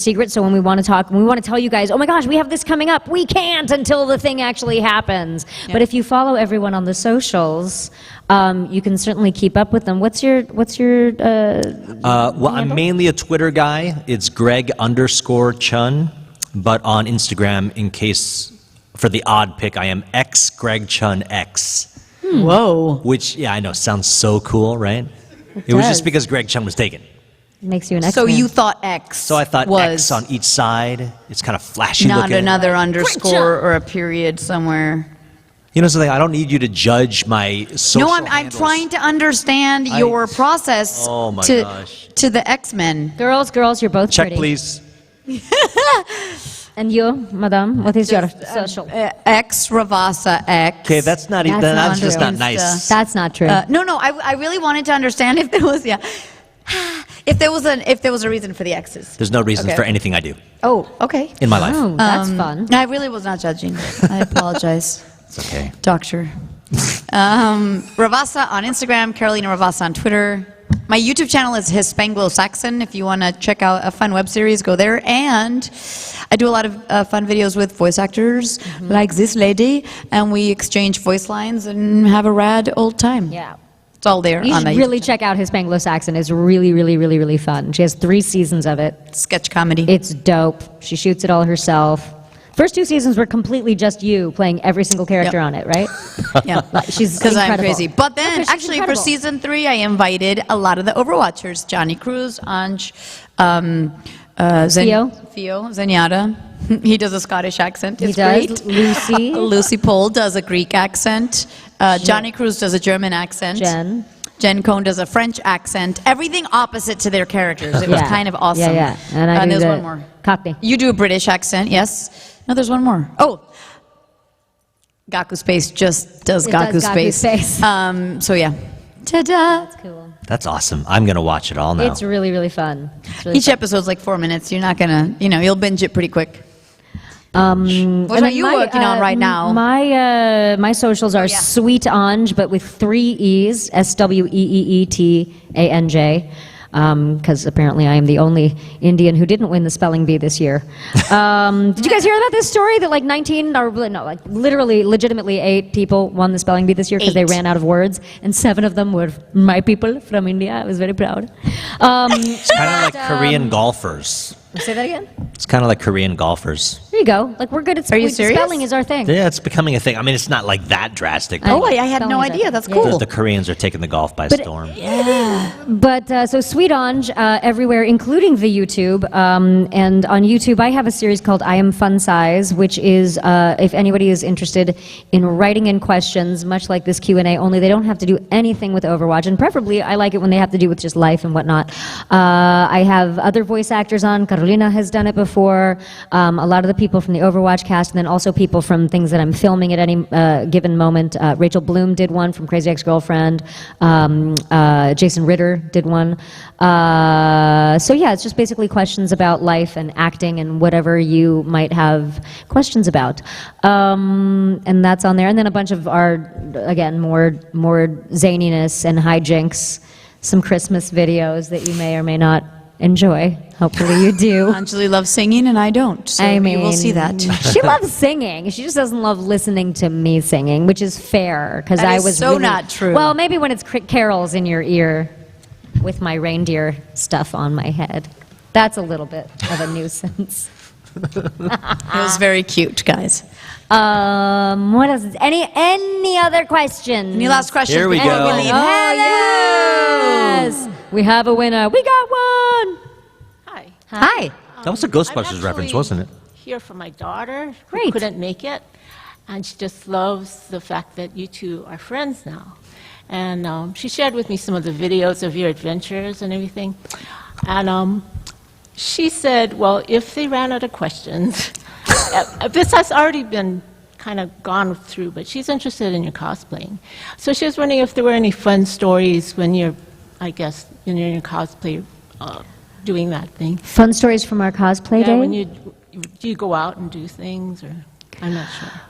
We didn't that day, and we really, I mean, Thank she's cosplayed twice, and I just that one day, I mean, I think the fun stories are mostly from us, like, clamoring to get it together that morning. Because that was a bit of a, that was a trying to think comedy of errors. Fun is a loose term for that experience in the morning, because there was just like a comedy of errors happening where things were going wrong and whatever, and Kelton and Melanie were handling it like a boss, Yeah. like 2 bosses. They painted my face blue and I started singing la la la la la la. And I'm like, wrong blue person today. But it was really cute when you did it. It was really, really, really cute. It was fun to run around in our cosplay, and people were like, "Oh my God, I love your cosplay! Can I take a picture?" And we were being shuttled from one thing to the next because it was a really busy day. So most people didn't realize we were actual Sombra and actual Symmetra in cosplay. They just thought we were cosplayers with a really badass cosplay because they took care of it. And so at one point, one girl goes, "Oh, can I get a picture?" And we didn't have time, so I said, "I'm so sorry, we're running, but we're going to be at our tables, so come, we can, take selfies or sign autographs." She goes, "Oh, you're real Sombra and real Symmetra!" And we're like, "Yeah, bye." But I think she just thought that we just looked cool and didn't realize that we were also the voice actors. So those moments were kind of fun. That's and awesome. It was encouraging too, because when people liked the cosplay, not knowing that it was us, because I think sometimes people would give a little bit of leeway if they had known it was us. They would have given us leeway to maybe not be as good at it or not have done it all out. But the fact that people were actually commenting on how good the cosplays were without that made us feel even more proud, because we were like, all right, we showed up for our fellow cosplayers, and like we did right by you. So that was fun. I really did want this girl wanted to sleep in her darn cosplay. I wanted to go out. 11 o'clock at night, and she's still got the whole headpiece on, and I'm ripping the stuff off. And she's like, I love it. I want to do this tomorrow. Seriously. I'm like, I don't. Yeah, it was very cool and very empowering, and it, it's like any role you play. When a costume looks and feels good, you feel empowered. You feel very empowered in the character, and not to, you know, our characters are pretty powerful to begin with. So to be wearing literally the skin of that character is a really wonderful feeling, and I think that's one of the things I love the most about cosplay, about watching cosplayers, is it doesn't matter what you look like. It matters how much you want to inhabit the skin of that character and that you get to. And it doesn't matter if you're a boy or a girl or a man or a woman. It doesn't matter what color you are. You can take on that character. I love people of all ethnicities and genders cosplaying our characters. Yeah. I think it's super cool. It's really exciting, and I feel like it's an empowering place for a lot of people. So I love cosplay for that reason. All right, last question, guys, before we head out. Oh, yes. Woohoo! I just had a question about voice acting. So, if somebody wanted to get into the world of voice acting, what would you recommend? Like, what steps would you recommend they take to, dip their toe in and become a great voice actor? I have the perfect answer for this. There is a site called iwanttobeavoiceactor.com. It's been put up by D. Bradley Baker, who's the most in fact, D was the, not only is he Hammond, I believe, yes, but he's also Baby Winston in the short. Of He's course a legendary voice actor who does all the creature work, amongst other amazing things. But he's put together this amazing website that is just a primer of all the information you need to know. There's another website called VO Buzz Weekly that has interviews with, it's a who's who of the voice acting industry. Do your research and comb through those sites, get all of that information, and then get into classes and get a coach. Yeah. Awesome. Yeah. Good luck. And talk to yourself a lot. As crazy as it seems, you'll create your own voices by doing that. Dope. That's so dope. All right, everyone. Well, I thanks, think guys. that's it. We're going to be here signing autographs after this and tomorrow and Sunday. So tell your friends, tell your family. Come visit us. Come visit, say hi. We'd love to see you. And thank you for coming. Yes, thank you guys so much. Woohoo! Apagando las luces. That would be awesome if the lights went out. And then we'll play ourselves off with music.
Good afternoon. How's it going? How are you? Oh my God, the crowds. Can you see back there? How's it going? Hello. Hi, people. Welcome. What were you going to say? I was going to say this. Welcome. The same thing. Hope you enjoyed your day, guys. Yeah. Shout out at us. What did you see today? What was like the best thing you saw today? Yes! That's all we wanted to hear. Yes. Is everyone big fans of the show? Yes? Yeah. Oh my gosh. I'm Nice. so excited to hear if you have any theories about season 3. I see a Claudia. I'm sorry. I get so excited when I see people dress up like Claudia. There's 2 Claudias here and no Raylas. Oh, there's no Ezrans Okay. either. Come on. What? There's no Ezrans either. Oh, yeah, I know. I You've guess kind of got the I Ezra guess hair we going know on who right now. everybody's favorite is. I'm just saying. Okay. Oh my God, thank You you. were doing so well up until right now. Thank you. Let's introduce each other. We all know who you guys are. Why don't you get to know us? Okay. This is Raquel Belmonte. Thank She's you. She has an extremely bubbly personality, and you can be friends with her like out of nowhere. Like she'll just start talking to you, and then like you guys are instantly friends. Always looking for friends. Love friends. She's also an improv celebrity. Okay. She's amazing at very, improv. Very funny. Don't make me get up and do improv because I will. Over here we have Paula M. Burrows. Yeah. That's true. That's my name. That's my name. Voice of Rayla, best person to drink beverages with. Water. Just water. Only water. Only water. Over there we have Sasha Rojan. She is extremely good at backflipping. Oh, thank you. She's very, very good at backflips, and she likes to tell us all stories that we believe and then find out that she's not telling the truth about. Yeah. But at least I'll admit it after. Like some people don't admit their stories, but I do. You admit them way later, though. Like after we've all talked about them, we're like, "Oh, I was lying about that." Oh, so. I was keep gonna say, interrupting everybody. I just want to talk. We figured that Raquel could just moderate this conversation for us. We didn't need someone else. But we thought it might be fun to ask each other questions that we don't know about each other. Yeah. And then we'll open it up to any questions you guys might have. Does that sound good? You excited about it? Yeah. Okay, who's first? Rock, paper, scissors? Yeah, okay. Wait, between all three of us? Well, I mean, like it works because like rock, paper, scissors. What? I go for shoe cake. Okay, rock, paper, scissors. Okay. Wait, what was that? She's not committing. She's doing 2 things. I won. Okay, pipe down, Sasha. Okay, could you please sing your favorite line from your favorite Spice Girls song? Yeah.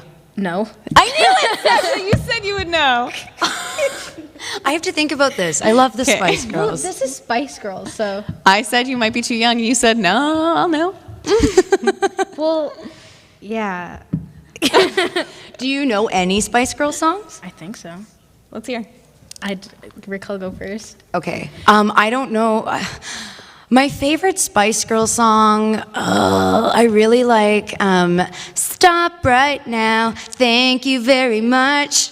Need somebody with a human touch. Hey, you, always on the run. Gotta slow it down, baby. Gotta have some fun. I'm a very good singer, also. Let's not None of forget us that. have to sing in this show, thankfully. What's yours? These questions were directed at you and Sasha, actually. Well, we are it throwing can- it back at It you. can be rejected back at you. So. She said it. I'm a worse singer than anyone, but how about Candlelight and Soul Forever, a dream of you and me together, say you believe it. Say, I love, wait, that's Two Become One, right? That's Two Become One, yeah. It's my favorite. Come a little bit closer, baby. 11-year-old Paula really identified with that song for some reason. Yeah, I have something to admit. I'm not old enough. I know. I'm only 12. Okay, well then you ask the next question. What's your guys' favorite pop song? Ooh. Oh, Like right now? Yeah. I like that Havana song. Havana. That one. My heart is in. Okay. No, I'm not. Does it have to be like a recent pop song, or can it be something It can be from? anything. It can be literally anything. I'm a huge Backstreet Boy fan, and I really love "As Long as You Love Me." It's a good song. Do you know it? Sing it. I want you to sing it. But yeah, well, like I forget some things, so. Oh, okay, watch later. She's gonna be singing it and be like, "I knew it the whole time." What's your favorite pop song? I already answered. Oh, It's you did. Sasha's How turn. Mine is some. Okay, I know that no one will know this, but it's by Don Toliver. Never. No. Yeah, exactly. I feel so old. It's by him, and my sister knows him. But called you out. Yes, sister. It's called No Idea. No idea. Sing it so we know. Well, I actually have to go in a very high pitch for this. Okay, so- better, even better. Are you joking? I suck at singing. Just to let you all know, like I'm actually horrible. It's a theme okay? in the I'm show. horrible.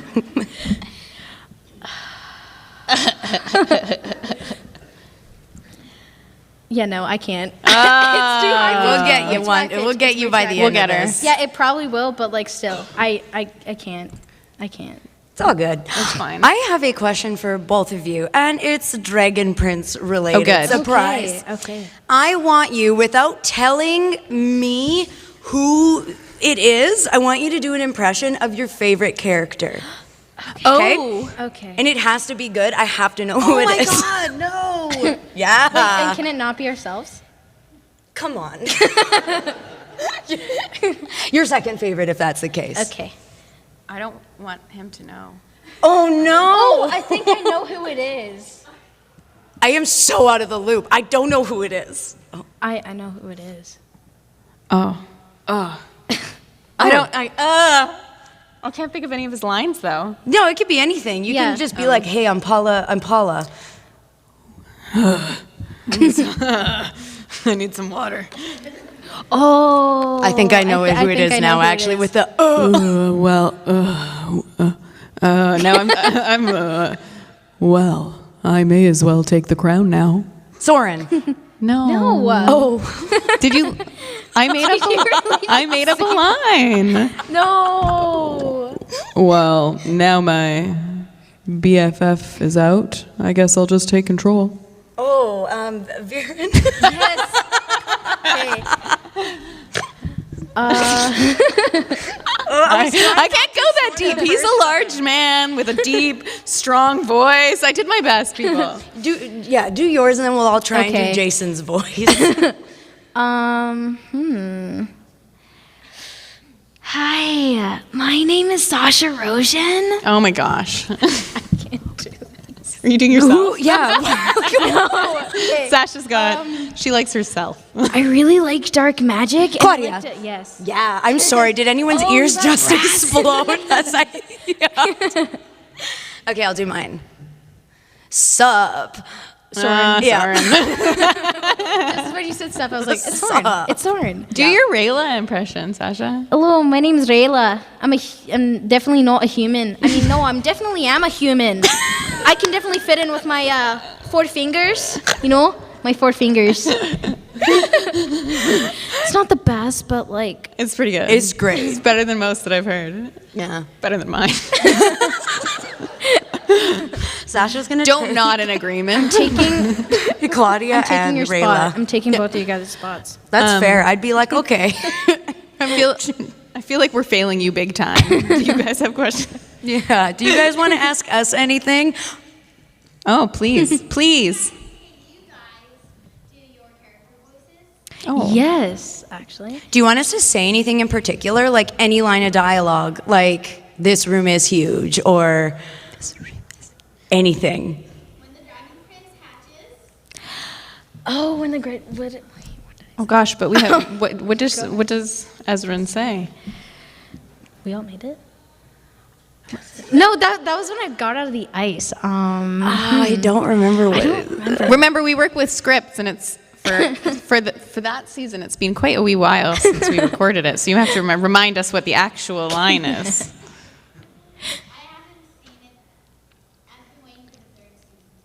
You haven't seen any of it? I was like, how do you know that Ezrin is your favorite? Who knows? Could be Rayla, you never know. What do you, based off memory, or like, what do you wish they said? What do you wish Ezrin said when the egg hatched? Finally don't need to carry that anymore. Great, it can walk. No?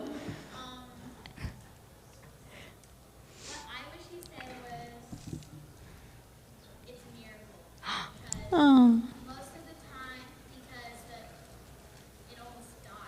Okay, so it's a miracle because it almost died? We prefer it's a miracle. he. It's a miracle!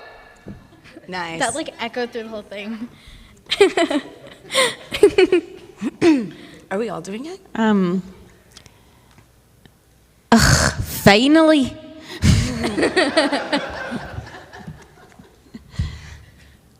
Oh, it finally hatched. I know a couple of spells that we can do that involve baby dragons. What? Thank you so much for listening to all of that. If anyone else has a question for us, there is a mic here, and we are very open to your questions. Yeah. And they can be questions about anything, like, I don't know, you want us to sing something again, we'll do it. You have questions about our personal lives, we'll try and answer those. Hey, first off, welcome. Glad to have you folks on our island. Thank you. Raquel. Yes. So, as we all know, Claudia has been the wonderful inventor of hot brown morning potion. Do you have anything else that you would like her to invent to make the world of the Dragon Prince a little more palatable? I saw a meme a long time ago where it was Claudia drinking a Monster Energy drink, and I was like, I want her to invent that. Some sort of like Red Bull or something crazy. What animal had to die in the making of that? I was thinking about that too. I'm like, she could literally have killed like a tiny monster or something. And it would be extremely energetic. Like, you could have killed like a squirrel monster. Yeah. Oh, see, now I'm sad thinking about it. I'm like, no.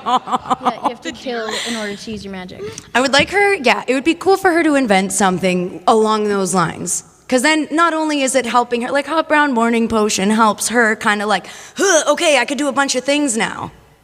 Monster Energy drink, she could do a bunch of things now. Does that answer your question? Yep, works for me. Beautiful. Thank you, thank you so much. Oh, okay, one of the things you mentioned, potential theories for season 3, right? Well, I have a bit of a theory. It seems like the way that the creators are setting it up, that dark magic, while it allows humans to be able to perform magic, it seems like in addition to the whole killing things and sacrifice lives kinds of thing, there's also a secondary toll that it takes on people. I mean, look at Viren. He's cast dark magic, and now he's starting to look like Darth Sidious. Callum used dark magic once, and he was in a coma for like 3 or 4 days. And Claudia used it to allow her brother to walk again, but now I think she's permanently gray, at least on part of the side of her head. Yeah. I would say, does it seem like potentially dark magic has some more side effects, and then maybe the character should stop using it before they really start going downhill? I think they should stop. Will they? I don't know. I don't. I think it's going to be very interesting to see how dark magic will continue to affect them. And also when they choose to use it. Exactly. Yeah. Exactly. And I'm wondering, now that you've said that, I'm like, I wonder if that's why... because Claudia's only got that little streak, right? But if she keeps on using it, then like her whole head. Oh, I wonder if like she could like turn into like an old lady. Like a hot old lady, yeah. A hot old lady? I would love that. Well, She's like 60. Well, my theory is that it's probably going to get even worse than that. I mean, we've seen Viren's probably used it the most, and he honestly looked like a walking corpse half the time. Yeah. So I'm wondering if maybe you kill things to use dark magic. What if the ultimate sacrifice is? Oh, yeah. I mean, I wonder what kind of thing she would have to be doing with dark magic for that to be the toll. Yeah. Yeah, I think about that quite a bit. I'm like, oh, okay, how much worse can this get? Probably much worse. Probably much Yeah. worse. That's a really good, really good theory. That is really Interesting. good. Great, I'm going to be up all night again. Let's call Aaron right now. Yeah, get him on the phone. Thank you so much. Thank you. Hiya there. Hi. And welcome to Hawaii. Thank you. Hope you guys are enjoying the stay. Okay, so this is a question for all three of you. What about your characters do you admire the most? I like that Ezrin really thinks before he does stuff. Like, he's very caring, and also he can talk to animals, so that's even better. And I love animals, so I feel like I connect with him too. And we're also around the same age, which is really cool. I really like how Rayla has allowed her experience to really change her worldview and her belief system. She's not set in her ways, and you see her grow and learn and really empathize with people that she hasn't had to empathize with in her history. And I think that is a strength that we don't talk about as much as her physical strength, which is amazing, but she has a great emotional strength as well. Totally. My favorite thing about Claudia is how, and I think it complicates her and her whatever she's getting into a lot, is how connected she is with her family. She is so... She believes that everything her father says is that's how it is, and she is so family oriented. And I'm very much like that too. I come from a large Italian family. We're all very close, so I totally connect with her that way. Okay, thank you guys so Thank much. you. Thank you. Hi. Hi. Thank you. I wanted to ask the three of you how you got into voice acting. Oh, well, my agent sent in a script, and then she was like, oh, hey, can you record this and then send it in? And then, so I sent it in to the casting directors, and they were like, oh, hey, can you come in for a callback? And then I Skyped with the directors, and somehow they wanted me, so here I am. Okay, I have a pretty traditional training path. I went to theater school and I got an agent after theater school. I took a film class and I told my agent that I wanted to try new things, and she suggested that I try voice acting. So the way it works for us is when you have an on-camera audition, you go there, but when you have a voice audition, usually, not always, but a lot of the time, you get an email. So I got an email with this part, and it said, Rayla, moon shadow elf, possibly Scottish. And I thought, maybe, and I recorded it, and it was my first animation audition, and I was feeling really nervous. So I was like, I'm not going to send it in. I didn't send it in. And then 2 weeks later, I got the same audition. They were still looking, and that has never happened to me at any other time. Never have I gotten the same audition twice. And I was like, okay, well, I got to do it. I got to do the Scottish accent. So I submitted, and yeah, I did it. I recorded it on my iPhone with my headphones back then. That's what I was using. Emailed it in and didn't hear anything. And then 2 weeks later, I got called in and had an audition in person. And yeah, then that's how I ended up doing Rayla. Cool. Oh, buckle up. This is a long one. So I started voice acting 14 years ago this year. It started off where I was in dance, wasn't very good at dance, but so then I did musical theater, because you can act and and sing. So, and then from there, I started doing acting, because I liked that the most. I was like, this I can actually sort of do. And then from there, someone's like, hey, you have an interesting voice for a 12-year-old. You sound like you smoke a lot. I got that a lot. You should try voice acting. And I'm like, okay. And I did, and I thought it was the coolest thing ever, and I've been doing it ever since. With getting Claudia, it was an MP3 submission, and I had an ex-boyfriend record me because he had like a cool setup, and I don't. Not even now? Oh, I use my laptop. I'm very like laptop, put a blanket over. I still do that. Oh my gosh. Yep, I am lazy.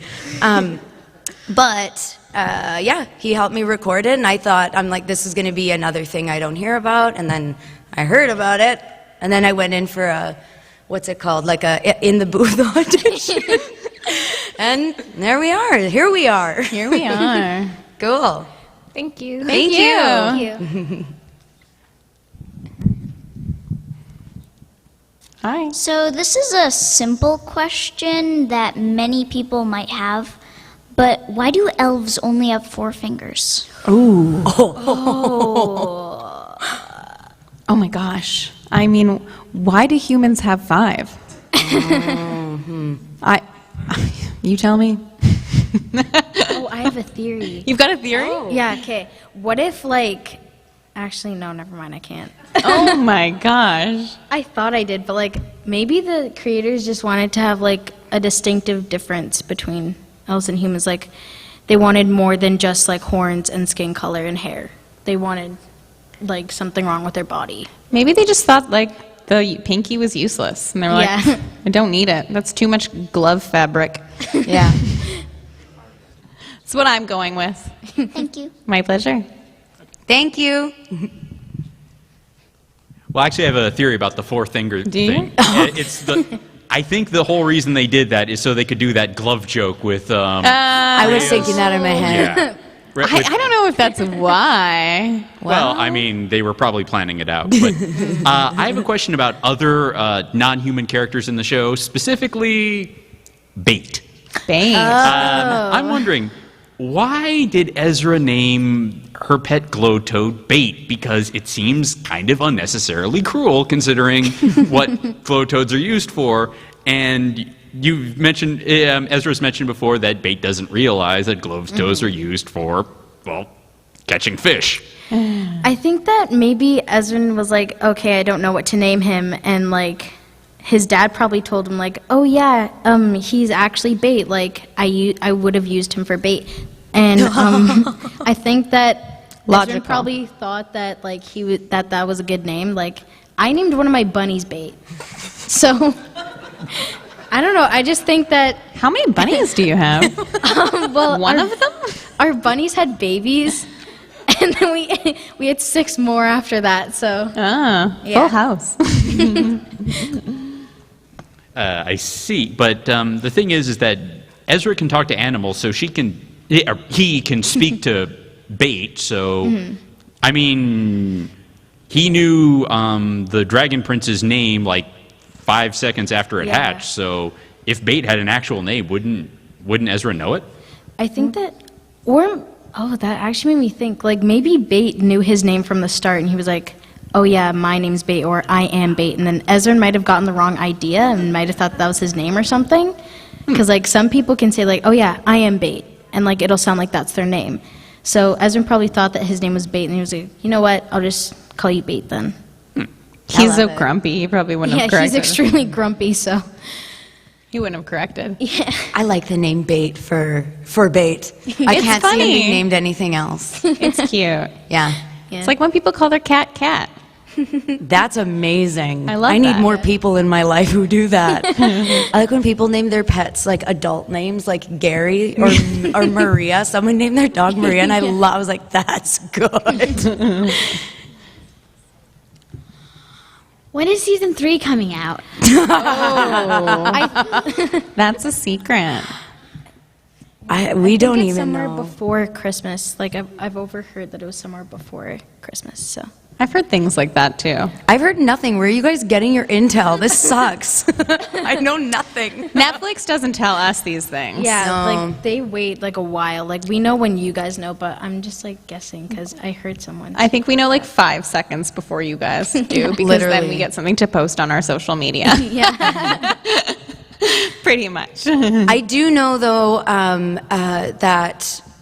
Well, you were there at Comic-Con, weren't Aaron was asking for people to like bug Netflix? Yeah, definitely.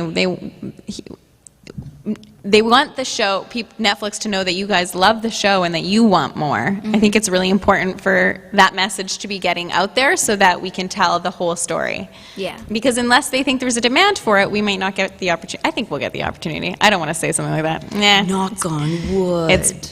Everyone wants to hear what happens with the Dragon Prince. Right? Yeah. How many seasons should we have? 28. 28. 34. 37. 45. 45 sounds great. 100. 100. I think that's a good number Sasha, to cap don't up. age. Does that answer your questions? Yeah, we don't Yes. know. Cool. We can't tell you. We don't know. Thank you. We wish we knew. This is a question for Sasha. Who's your favorite actor or actress from Flash? From the Flash. I like Iris. Okay. She's really nice, and I don't know. I feel like she'd be like fun to be with. Like she'd be like a fun person, and I know that she is a fun person, but like I haven't talked to her like a lot. But like she seems like she'd be like fun, and she seems a lot like me. So yeah, she's my favorite. Cool. Cool. Why don't we ask each other some more questions? What's your favorite color? No, just kidding. Yellow. What's your favorite color? I don't know that about you guys. Burgundy. Like these chairs. It sounded like you said burning. I'm like, what is Burning. Burning color. Burgundy. Oh. Mine is pastel turquoise. That's very specific. That's a good one. I like it. Your shirt's kind of pastel turquoise. Oh yeah, it is. Yeah, like this is like the color I like. So it's like also like. A Oh, mint and color, your like a lay light is mint. like that. Yeah. Yeah. Help us, guys. Ask us more questions. Anyone have any What do you song want to requests? know?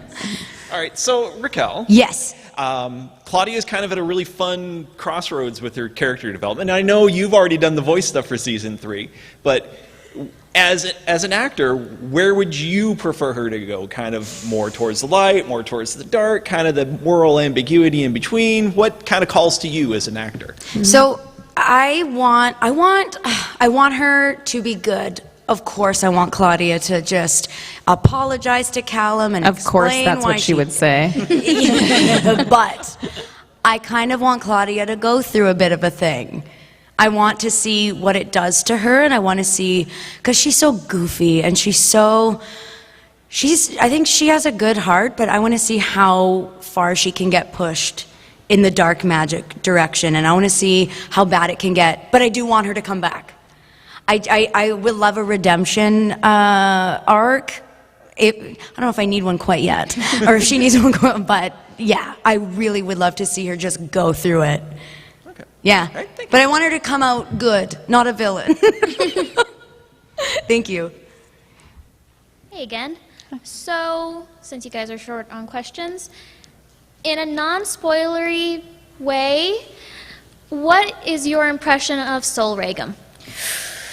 Ooh. Oh, how do Hi, I'm Sol Reagan. No, I That was can't. I can't amazing. do like I can't do his voice. It's hard. Dragon Bait. Yeah.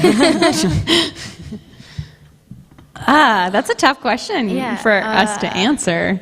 His voice kind of sounds like, "Hi, my name is Sol Reagan," and like, "Rawr, rawr." I like when he says like. And he's like, "I'm not gonna let you pass anywhere." Dragon big. I'm a dragon. Wow, how can we not be spoilery and Yeah. say anything about Sol Regum? You know? Sol Regum has an epic backstory that is, I want to hear more of. How's that? I want to hear more of his story. We got a little whisper of it in San Diego, but very little. There's a lot of story we there. don't know anything about him. Really? Yeah. Ah, dang. They don't tell us either. They know we're at these things. Yeah. They don't trust us with the secrets of the lore. But you guys are so good at keeping them. Obviously not. Okay, well, that's good enough for me. Thank you, guys. Thank you. Thank you. I love that impression of Soul Ring. Hey, my name's Soul Ring. Yeah, that's exactly what he sounds like. He sounds like an accountant. So good. So you know how at the very, very beginning of the series they have like the short backstory of the series? I feel like they should make a whole season of like the backstory of how the great dragon died and how all of the conflict came to be before the actual series. You know, I think if you look online, you can find a lot of that information. There were some secrets given out that I don't feel like I know well enough to give out, but some secrets were given out last week. So you might need to hit the interwebs to find out some of the lore, because I know that the Dragon Prince is doing a collaboration with Scholastic Books, so there's going to be books that really do tell those stories, and they're coming out soon. Cool. Yeah.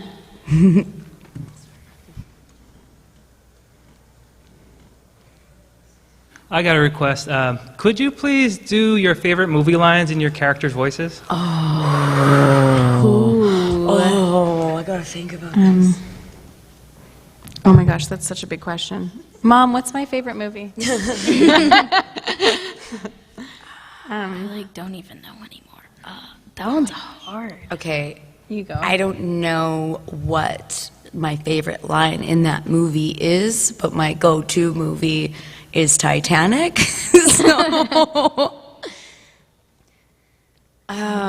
Okay. I'll go with the classic. Paint me like one of your French girls. Thank you.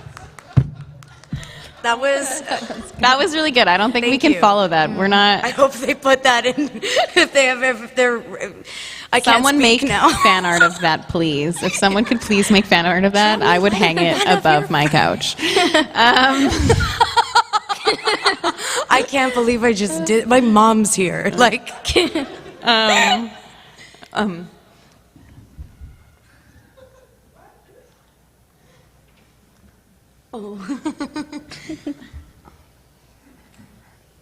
Why aren't I allowed to know these secrets? Don't worry, you'll hear it now. I'm not sure. I'm here and I'm ready to party. This bridesmaids. Okay, my favorite movie is Coraline. And I know the song. Sing it.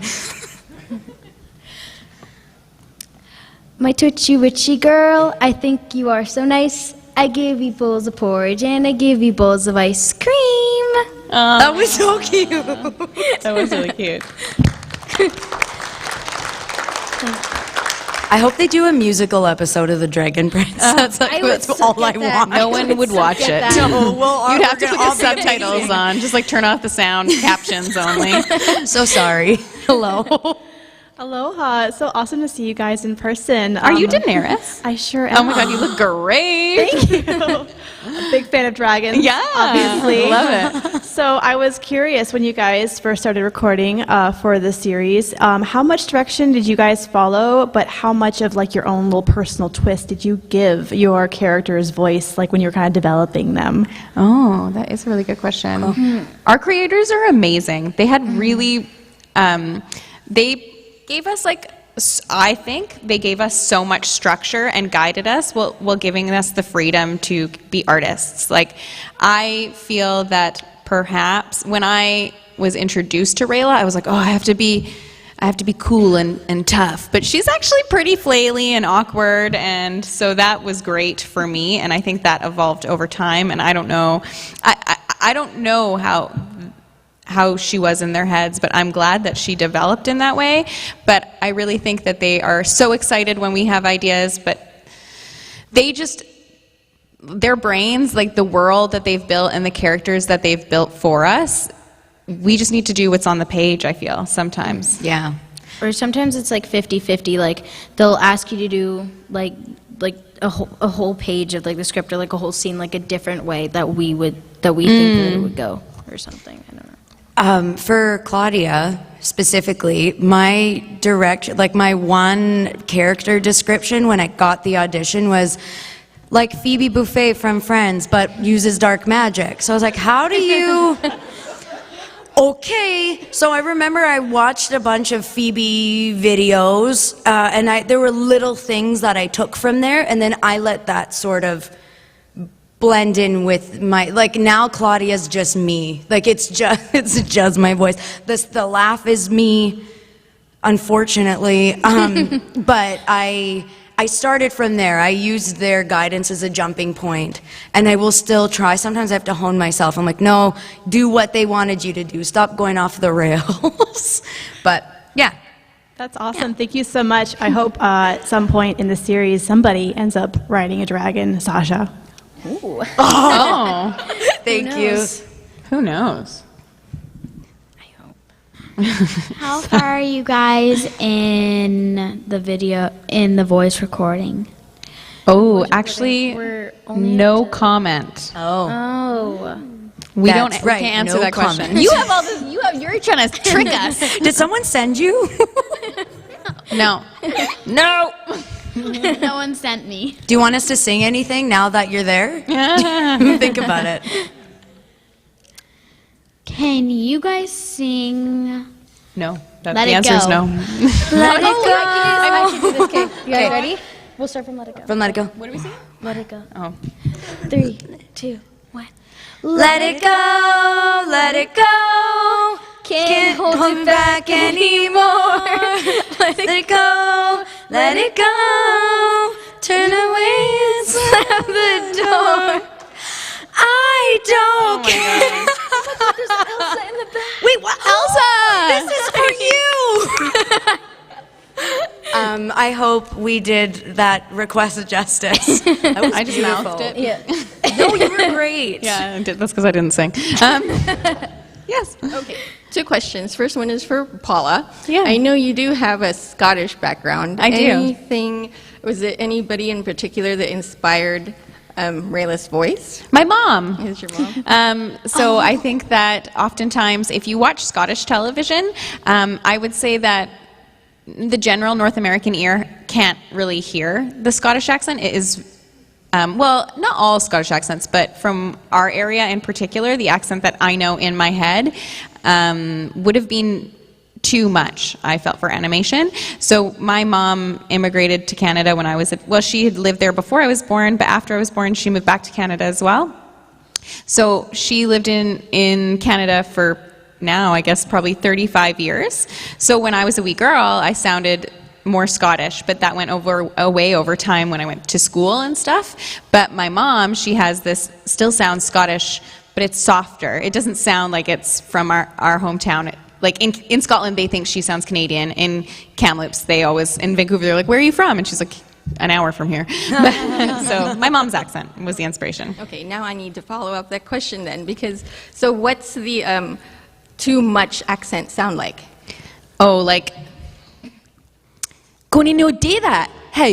Just gonna know. Like, my hometown, like, their accent is, like, I love it. And I love the way it sounds, but when I bring guests with me to Scotland, they can't understand my family. And then Sasha, next question's for you. How is it like being the youngest person in the whole crew? Well, actually, it's pretty fun. Like, they're really fun to hang around with, and and I don't like feel too much out of place. Like, I just feel like I'm short, but like you're taller than I am. Actually, yeah, I grew taller than her in like the past year, so Okay. that's really cool. But I don't know. I just feel like I fit in now, and She mostly just bullies us, to be honest. yeah, I bully them all the time. I'm like a huge bully, you know. Have you learned She bullies anything the from boys. them in particular? I mean, they're like very independent, so I learned how to be like more independent, and like I learned how to voice act better. I feel like they don't sound like they're like faking a lot of time. Like they sound like they're like being like for real all the time. And I don't know, I just guess I learned from them how to voice act properly. Okay, thank you very much. Oh, hi, my name is Jordan. Hello. Hi. I'm just going to ask kind of a silly question since we can't get into spoilers. So, like, what would be your best fake spoiler? For example, as Ezra's walking home to become king, like, you have your musical episode, he starts singing, like, the Lion King, like, I can't wait to be king, or something like that. Oh my God, or, like, we should Claudia's, pitch like, that. working on, like, a lab and then, like, invents a portal and somehow, like, tunes into Earth and discovers The Cure, like the band, and then she gets like super into The Cure or something. Like maybe like best like stupid fake spoiler you can think of. Rayla gets over her fear of water and discovers that she's a waterbender and has been the whole time. Oh my God. Nice. That's nice. I want that to be real. Okay. When Ezra came back home and he took over the throne, he was like, dude, I'm gonna rule my kingdom with animals. And like the whole kingdom, they kicked out all the humans and it was just animals. And like I was like the best king ever, except I was really horrible to the humans. So the hyenas from so it's basically Yeah, Scar and the hyenas. I was Scar. Yeah, I was Scar. Do you That's wonder dark. if Aaron is watching this just like, oh my God, guys. Why did I hire them? Who knows? Okay, I want a musical episode. So if this were fake spoilers, I'd be like, okay, there's a musical episode coming up where Claudia has not one, but 5 ballads. Big, meaningful, like one will be about like dark magic, one will be about how bad she feels, what she did to Callum. I would love for Claudia and Peanut Rayla butter. to have a very like fun like friendship song. Slumber party, maybe? Yeah. Oh, okay, no. Spoiler alert. I'm sorry I'm pointing at you. That's so rude. A sleepover party episode with great. Ezra and Rayla. I was going to say Paula.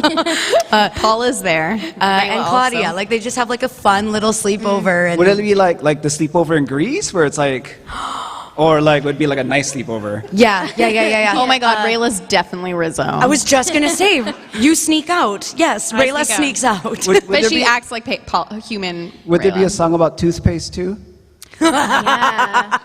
Yes, and Claudia will sing it. Yeah. I gave you like 20 spoilers there. It's going to be a rockin' third season, guys. So good. Can't wait for like the 5 epic musical ballads. Like one's in Judas Priest, one's like Twisted Metal. Twisted Sister. Sorry, Twisted Sister. Yeah. What's another glam rock band I can't think of? But that'll be cool. I love it. Best hashtag fake spoilers. Thank you. This is sort of a follow-up of a previous question. When you mentioned your accent from Scotland, I'm thinking, you know what? That actually sounds like it could conceivably be used for the Elvish language in Zadia. Zadia. Thank you. But yeah, my question is, a couple of times we've seen Rayla's infamous human impression. My question is, how did that come about? Well, how it often comes about is you get a script at 9 p.m. No, I meant like developing it as So my idea for developing it would be that to her ear, it sounds like. So, and I think in Katalis the accent is quite North American standard. It's not very strong to any state or any country. So in her mind, she's going over the top. So like it's sounding a little bit more maybe Southern, which is like a stronger American accent, but she's not that good at it. So then you hear the North American standard, but then also some Scottishness because she's failing hard. That was my development of it. Like she's trying to go more American sounding or more North American standard than she has to. Katalis standard, let's call it. Katalis standard. And she's overreaching that, not doing that very well, and the Scottish or the Zadian is slipping in. Yeah, personally, I think her impression would be a lot better if she didn't say human every like 15 seconds. Oh, yeah, I know. Definitely. Touche. Thank you. What was that sound I just made? I think it was my foot on the table. Thanks for taking the blame. It was my voice. In the first season, like in the couple first episodes, Ezrin literally sneaks into a bakery and steals all the jelly tarts. Why is Ezrin so obsessed with jelly tarts? Good question. Well, what's your favorite dessert? Donuts. Okay, it's like as if you could have donuts every day for free.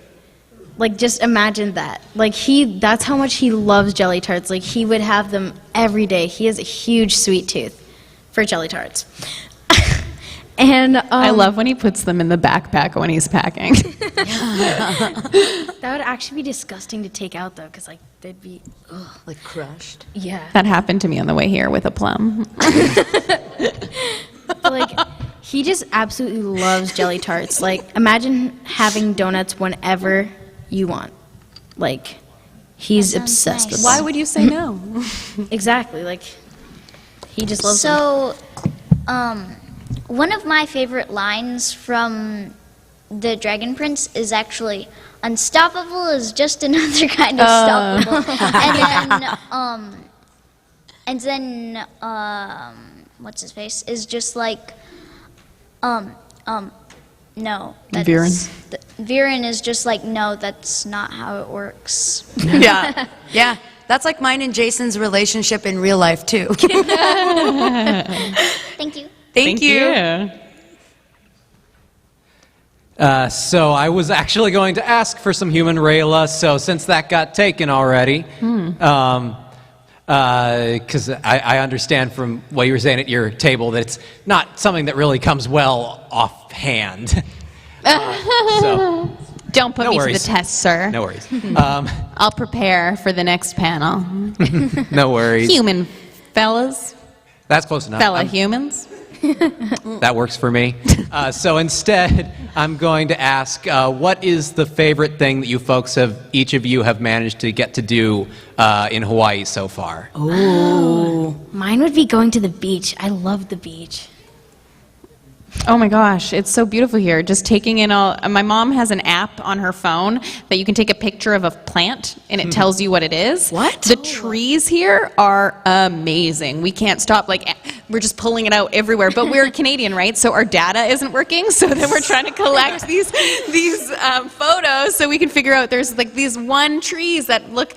It came up golden rain, but they have these big, beautiful flowers. And our taxi driver told us they're called shower trees. Basically the Shower trees. trees. That's cool. I'm very boring. I'm very into the plants. I have to say the beach also. The beach is beautiful. I haven't been outside in a very long time, so it was nice to feel heat for the first time in a while. I was like, oh my God, it was great. I loved it. I love the beach. I'm a ginge, so that's more of an issue for me. Thank you. Thank you. I want that app. Good. Pretty good at it. When I was working on when I was in a play, I was a leprechaun, and I had to do a sort of an Irish. Let's hear it. This is my Irish accent. I kind of took a little from yours. Oh, bravo! Nice work. That's so good. Now you just have to go to Ireland and try and blend in. Just wear a lot of green. It took 5 days. Woo! That's great. What was the play? The Princess and the Pea. Oh. It was with Missoula Children's Theater. Nice work. Whoa. Good for you. That must have been hard.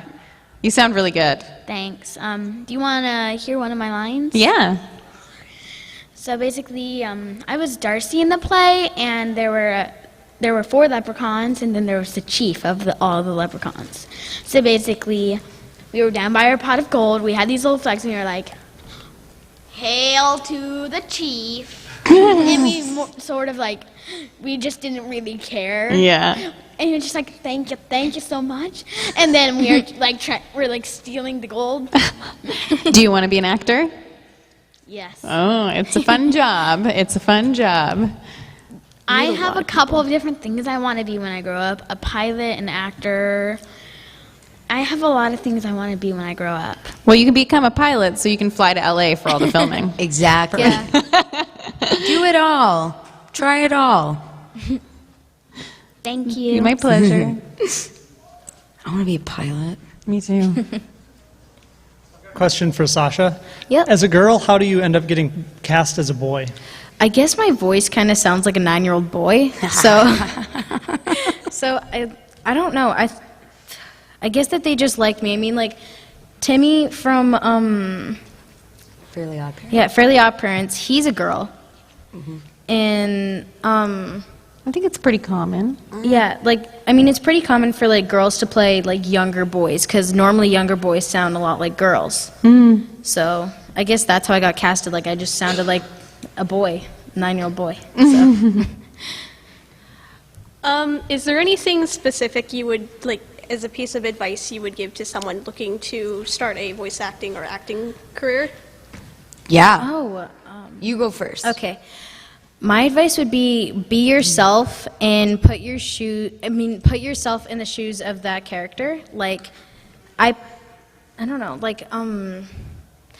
like put yourself into that character and like map out how they would act to a certain thing and like what they would do in certain situations and how they would feel and where you think they are and whatever. Like build up their backstory that you think that they would have. Yeah. I would say keep going because it is sometimes being an actor is very devastating. You don't work all the time or you're not getting these auditions, but I think the main thing is to just stick with it. It sounds very silly saying it, but I mean, it took me like 14 years. 10 years? Yeah, like it takes a while. So I would just like be persistent. And like audition, like find stuff, do as much as you can without losing that love for it. I would say treat it like any other acting. If you're voice acting, you're acting. It's not just about the way you sound, it's about the intent and the emotion of the character. They're so important as well. And really, don't feel like you need to be good at everything. Like, I don't do boys' voices. I'm just not good at that. So I can't do that. But so know what you're good at and work really hard on expanding that. We should teach a master class in voiceover. Master class with the Dragon Prince. Hello. Anyway, sorry. I'm so sorry. Give motivational speeches. I just want to ask, with the popularity of your guys' of your series, did they ever thought of making your series into like a video game, into like for phone apps or for PlayStation or Xbox? Like how they deal with the Avatar and stuff like that. I think there's secrets to come. Yeah, are we I don't know. I know there's a Scholastic book series. And there's other things in the works, but we don't have people here to either nod at us or shake their hands about what we're allowed to say. But I think there's a lot of exciting things in the works. Yeah. Stay tuned. We will all tweet it as soon as we're allowed. Yeah. I just want to ask you ladies, should be like on the TV series of Drunk History, you guys would make. Oh, thank you. Any of you three ladies make a good episode of Drunk History with Derek Waters. Drunk History sounds like the best thing ever. What? Have you seen Drunk History? No, I love history. Oh my gosh. You folks will make a perfect fit. While telling your stories. All drunk. I want to know everything about it. Oh my God, he knows we're drunk. We're sober. We're drinking water. This is straight vodka. No, I guess Sasha's like, what? But No. I can't get drunk. No. I guess I'll like eat a lot of sugar then. Yeah, she can have a ton of sugar. I'll do that instead too. I ate a lot of candy since being here. Yes, they keep giving us candy. Yeah. Everyone. Chips and candy. I'm like, I love this. I never want to leave. And those little chocolatey nutty things that are Hawaiian, those are very good. Which Oh, they're very good. So good. So good. Yeah, I wanted to buy a pack of macadamia nuts in Vancouver, and I was like, no, I'm not even going to do It this costs here. more than gold. Forget there it. too. Yeah. I think we're like pretty much out of time, so if there's any last little questions. 4 minutes. We have 4 minutes. Anyone curious about how much things cost in Vancouver when we go grocery shopping? I'm kidding. But if you're... Cheetos? What? Yeah. I gotta compare more. I'll go grocery shopping. Yeah, we I'll haven't let bought you guys things. know. How much milk? 4 liters or 4 liters? Let's. 45 Okay, but remember we're talking. No. Where are you shopping? I shop at the local supermarket. Yeah, true. The think, local like- supermarket specifically. I think like $4.50 for 4 Yeah. liters, but that's Canadian, right? So what's that, like $3? Yeah. Anyone got the most recent price for milk? Oh, Oh yeah, well. $8 American, that's literally $45 Canadian. Whoa. We're picking up nickels here because we can exchange it for a week's work. Literally, I'm keeping all my change. I'm like, this is going to pay rent. Kidding. Canadian nuts are from Australia. Okay. Oh, well. Got a lot of thinking to do later. What other things do we have? Oh, yep. She's here to trick us again. Oh, no. No. There's a on Saturday there's a trade market, right, Mom? Are you giving us tourism tips? Because we need them. Keep it coming. I have to entertain my mom. Like a farmer's market? What? No, it's more of like local stuff. Yeah, local stuff like little like bracelets made out of shells, like chandeliers, glass that can glow in the dark. Because I got a glow in the dark dolphin that was made here in Hawaii. I have a question for you. What's with all the chickens? There's chickens everywhere. I have heard rumors from my friends that a hurricane came and destroyed all the chicken coops.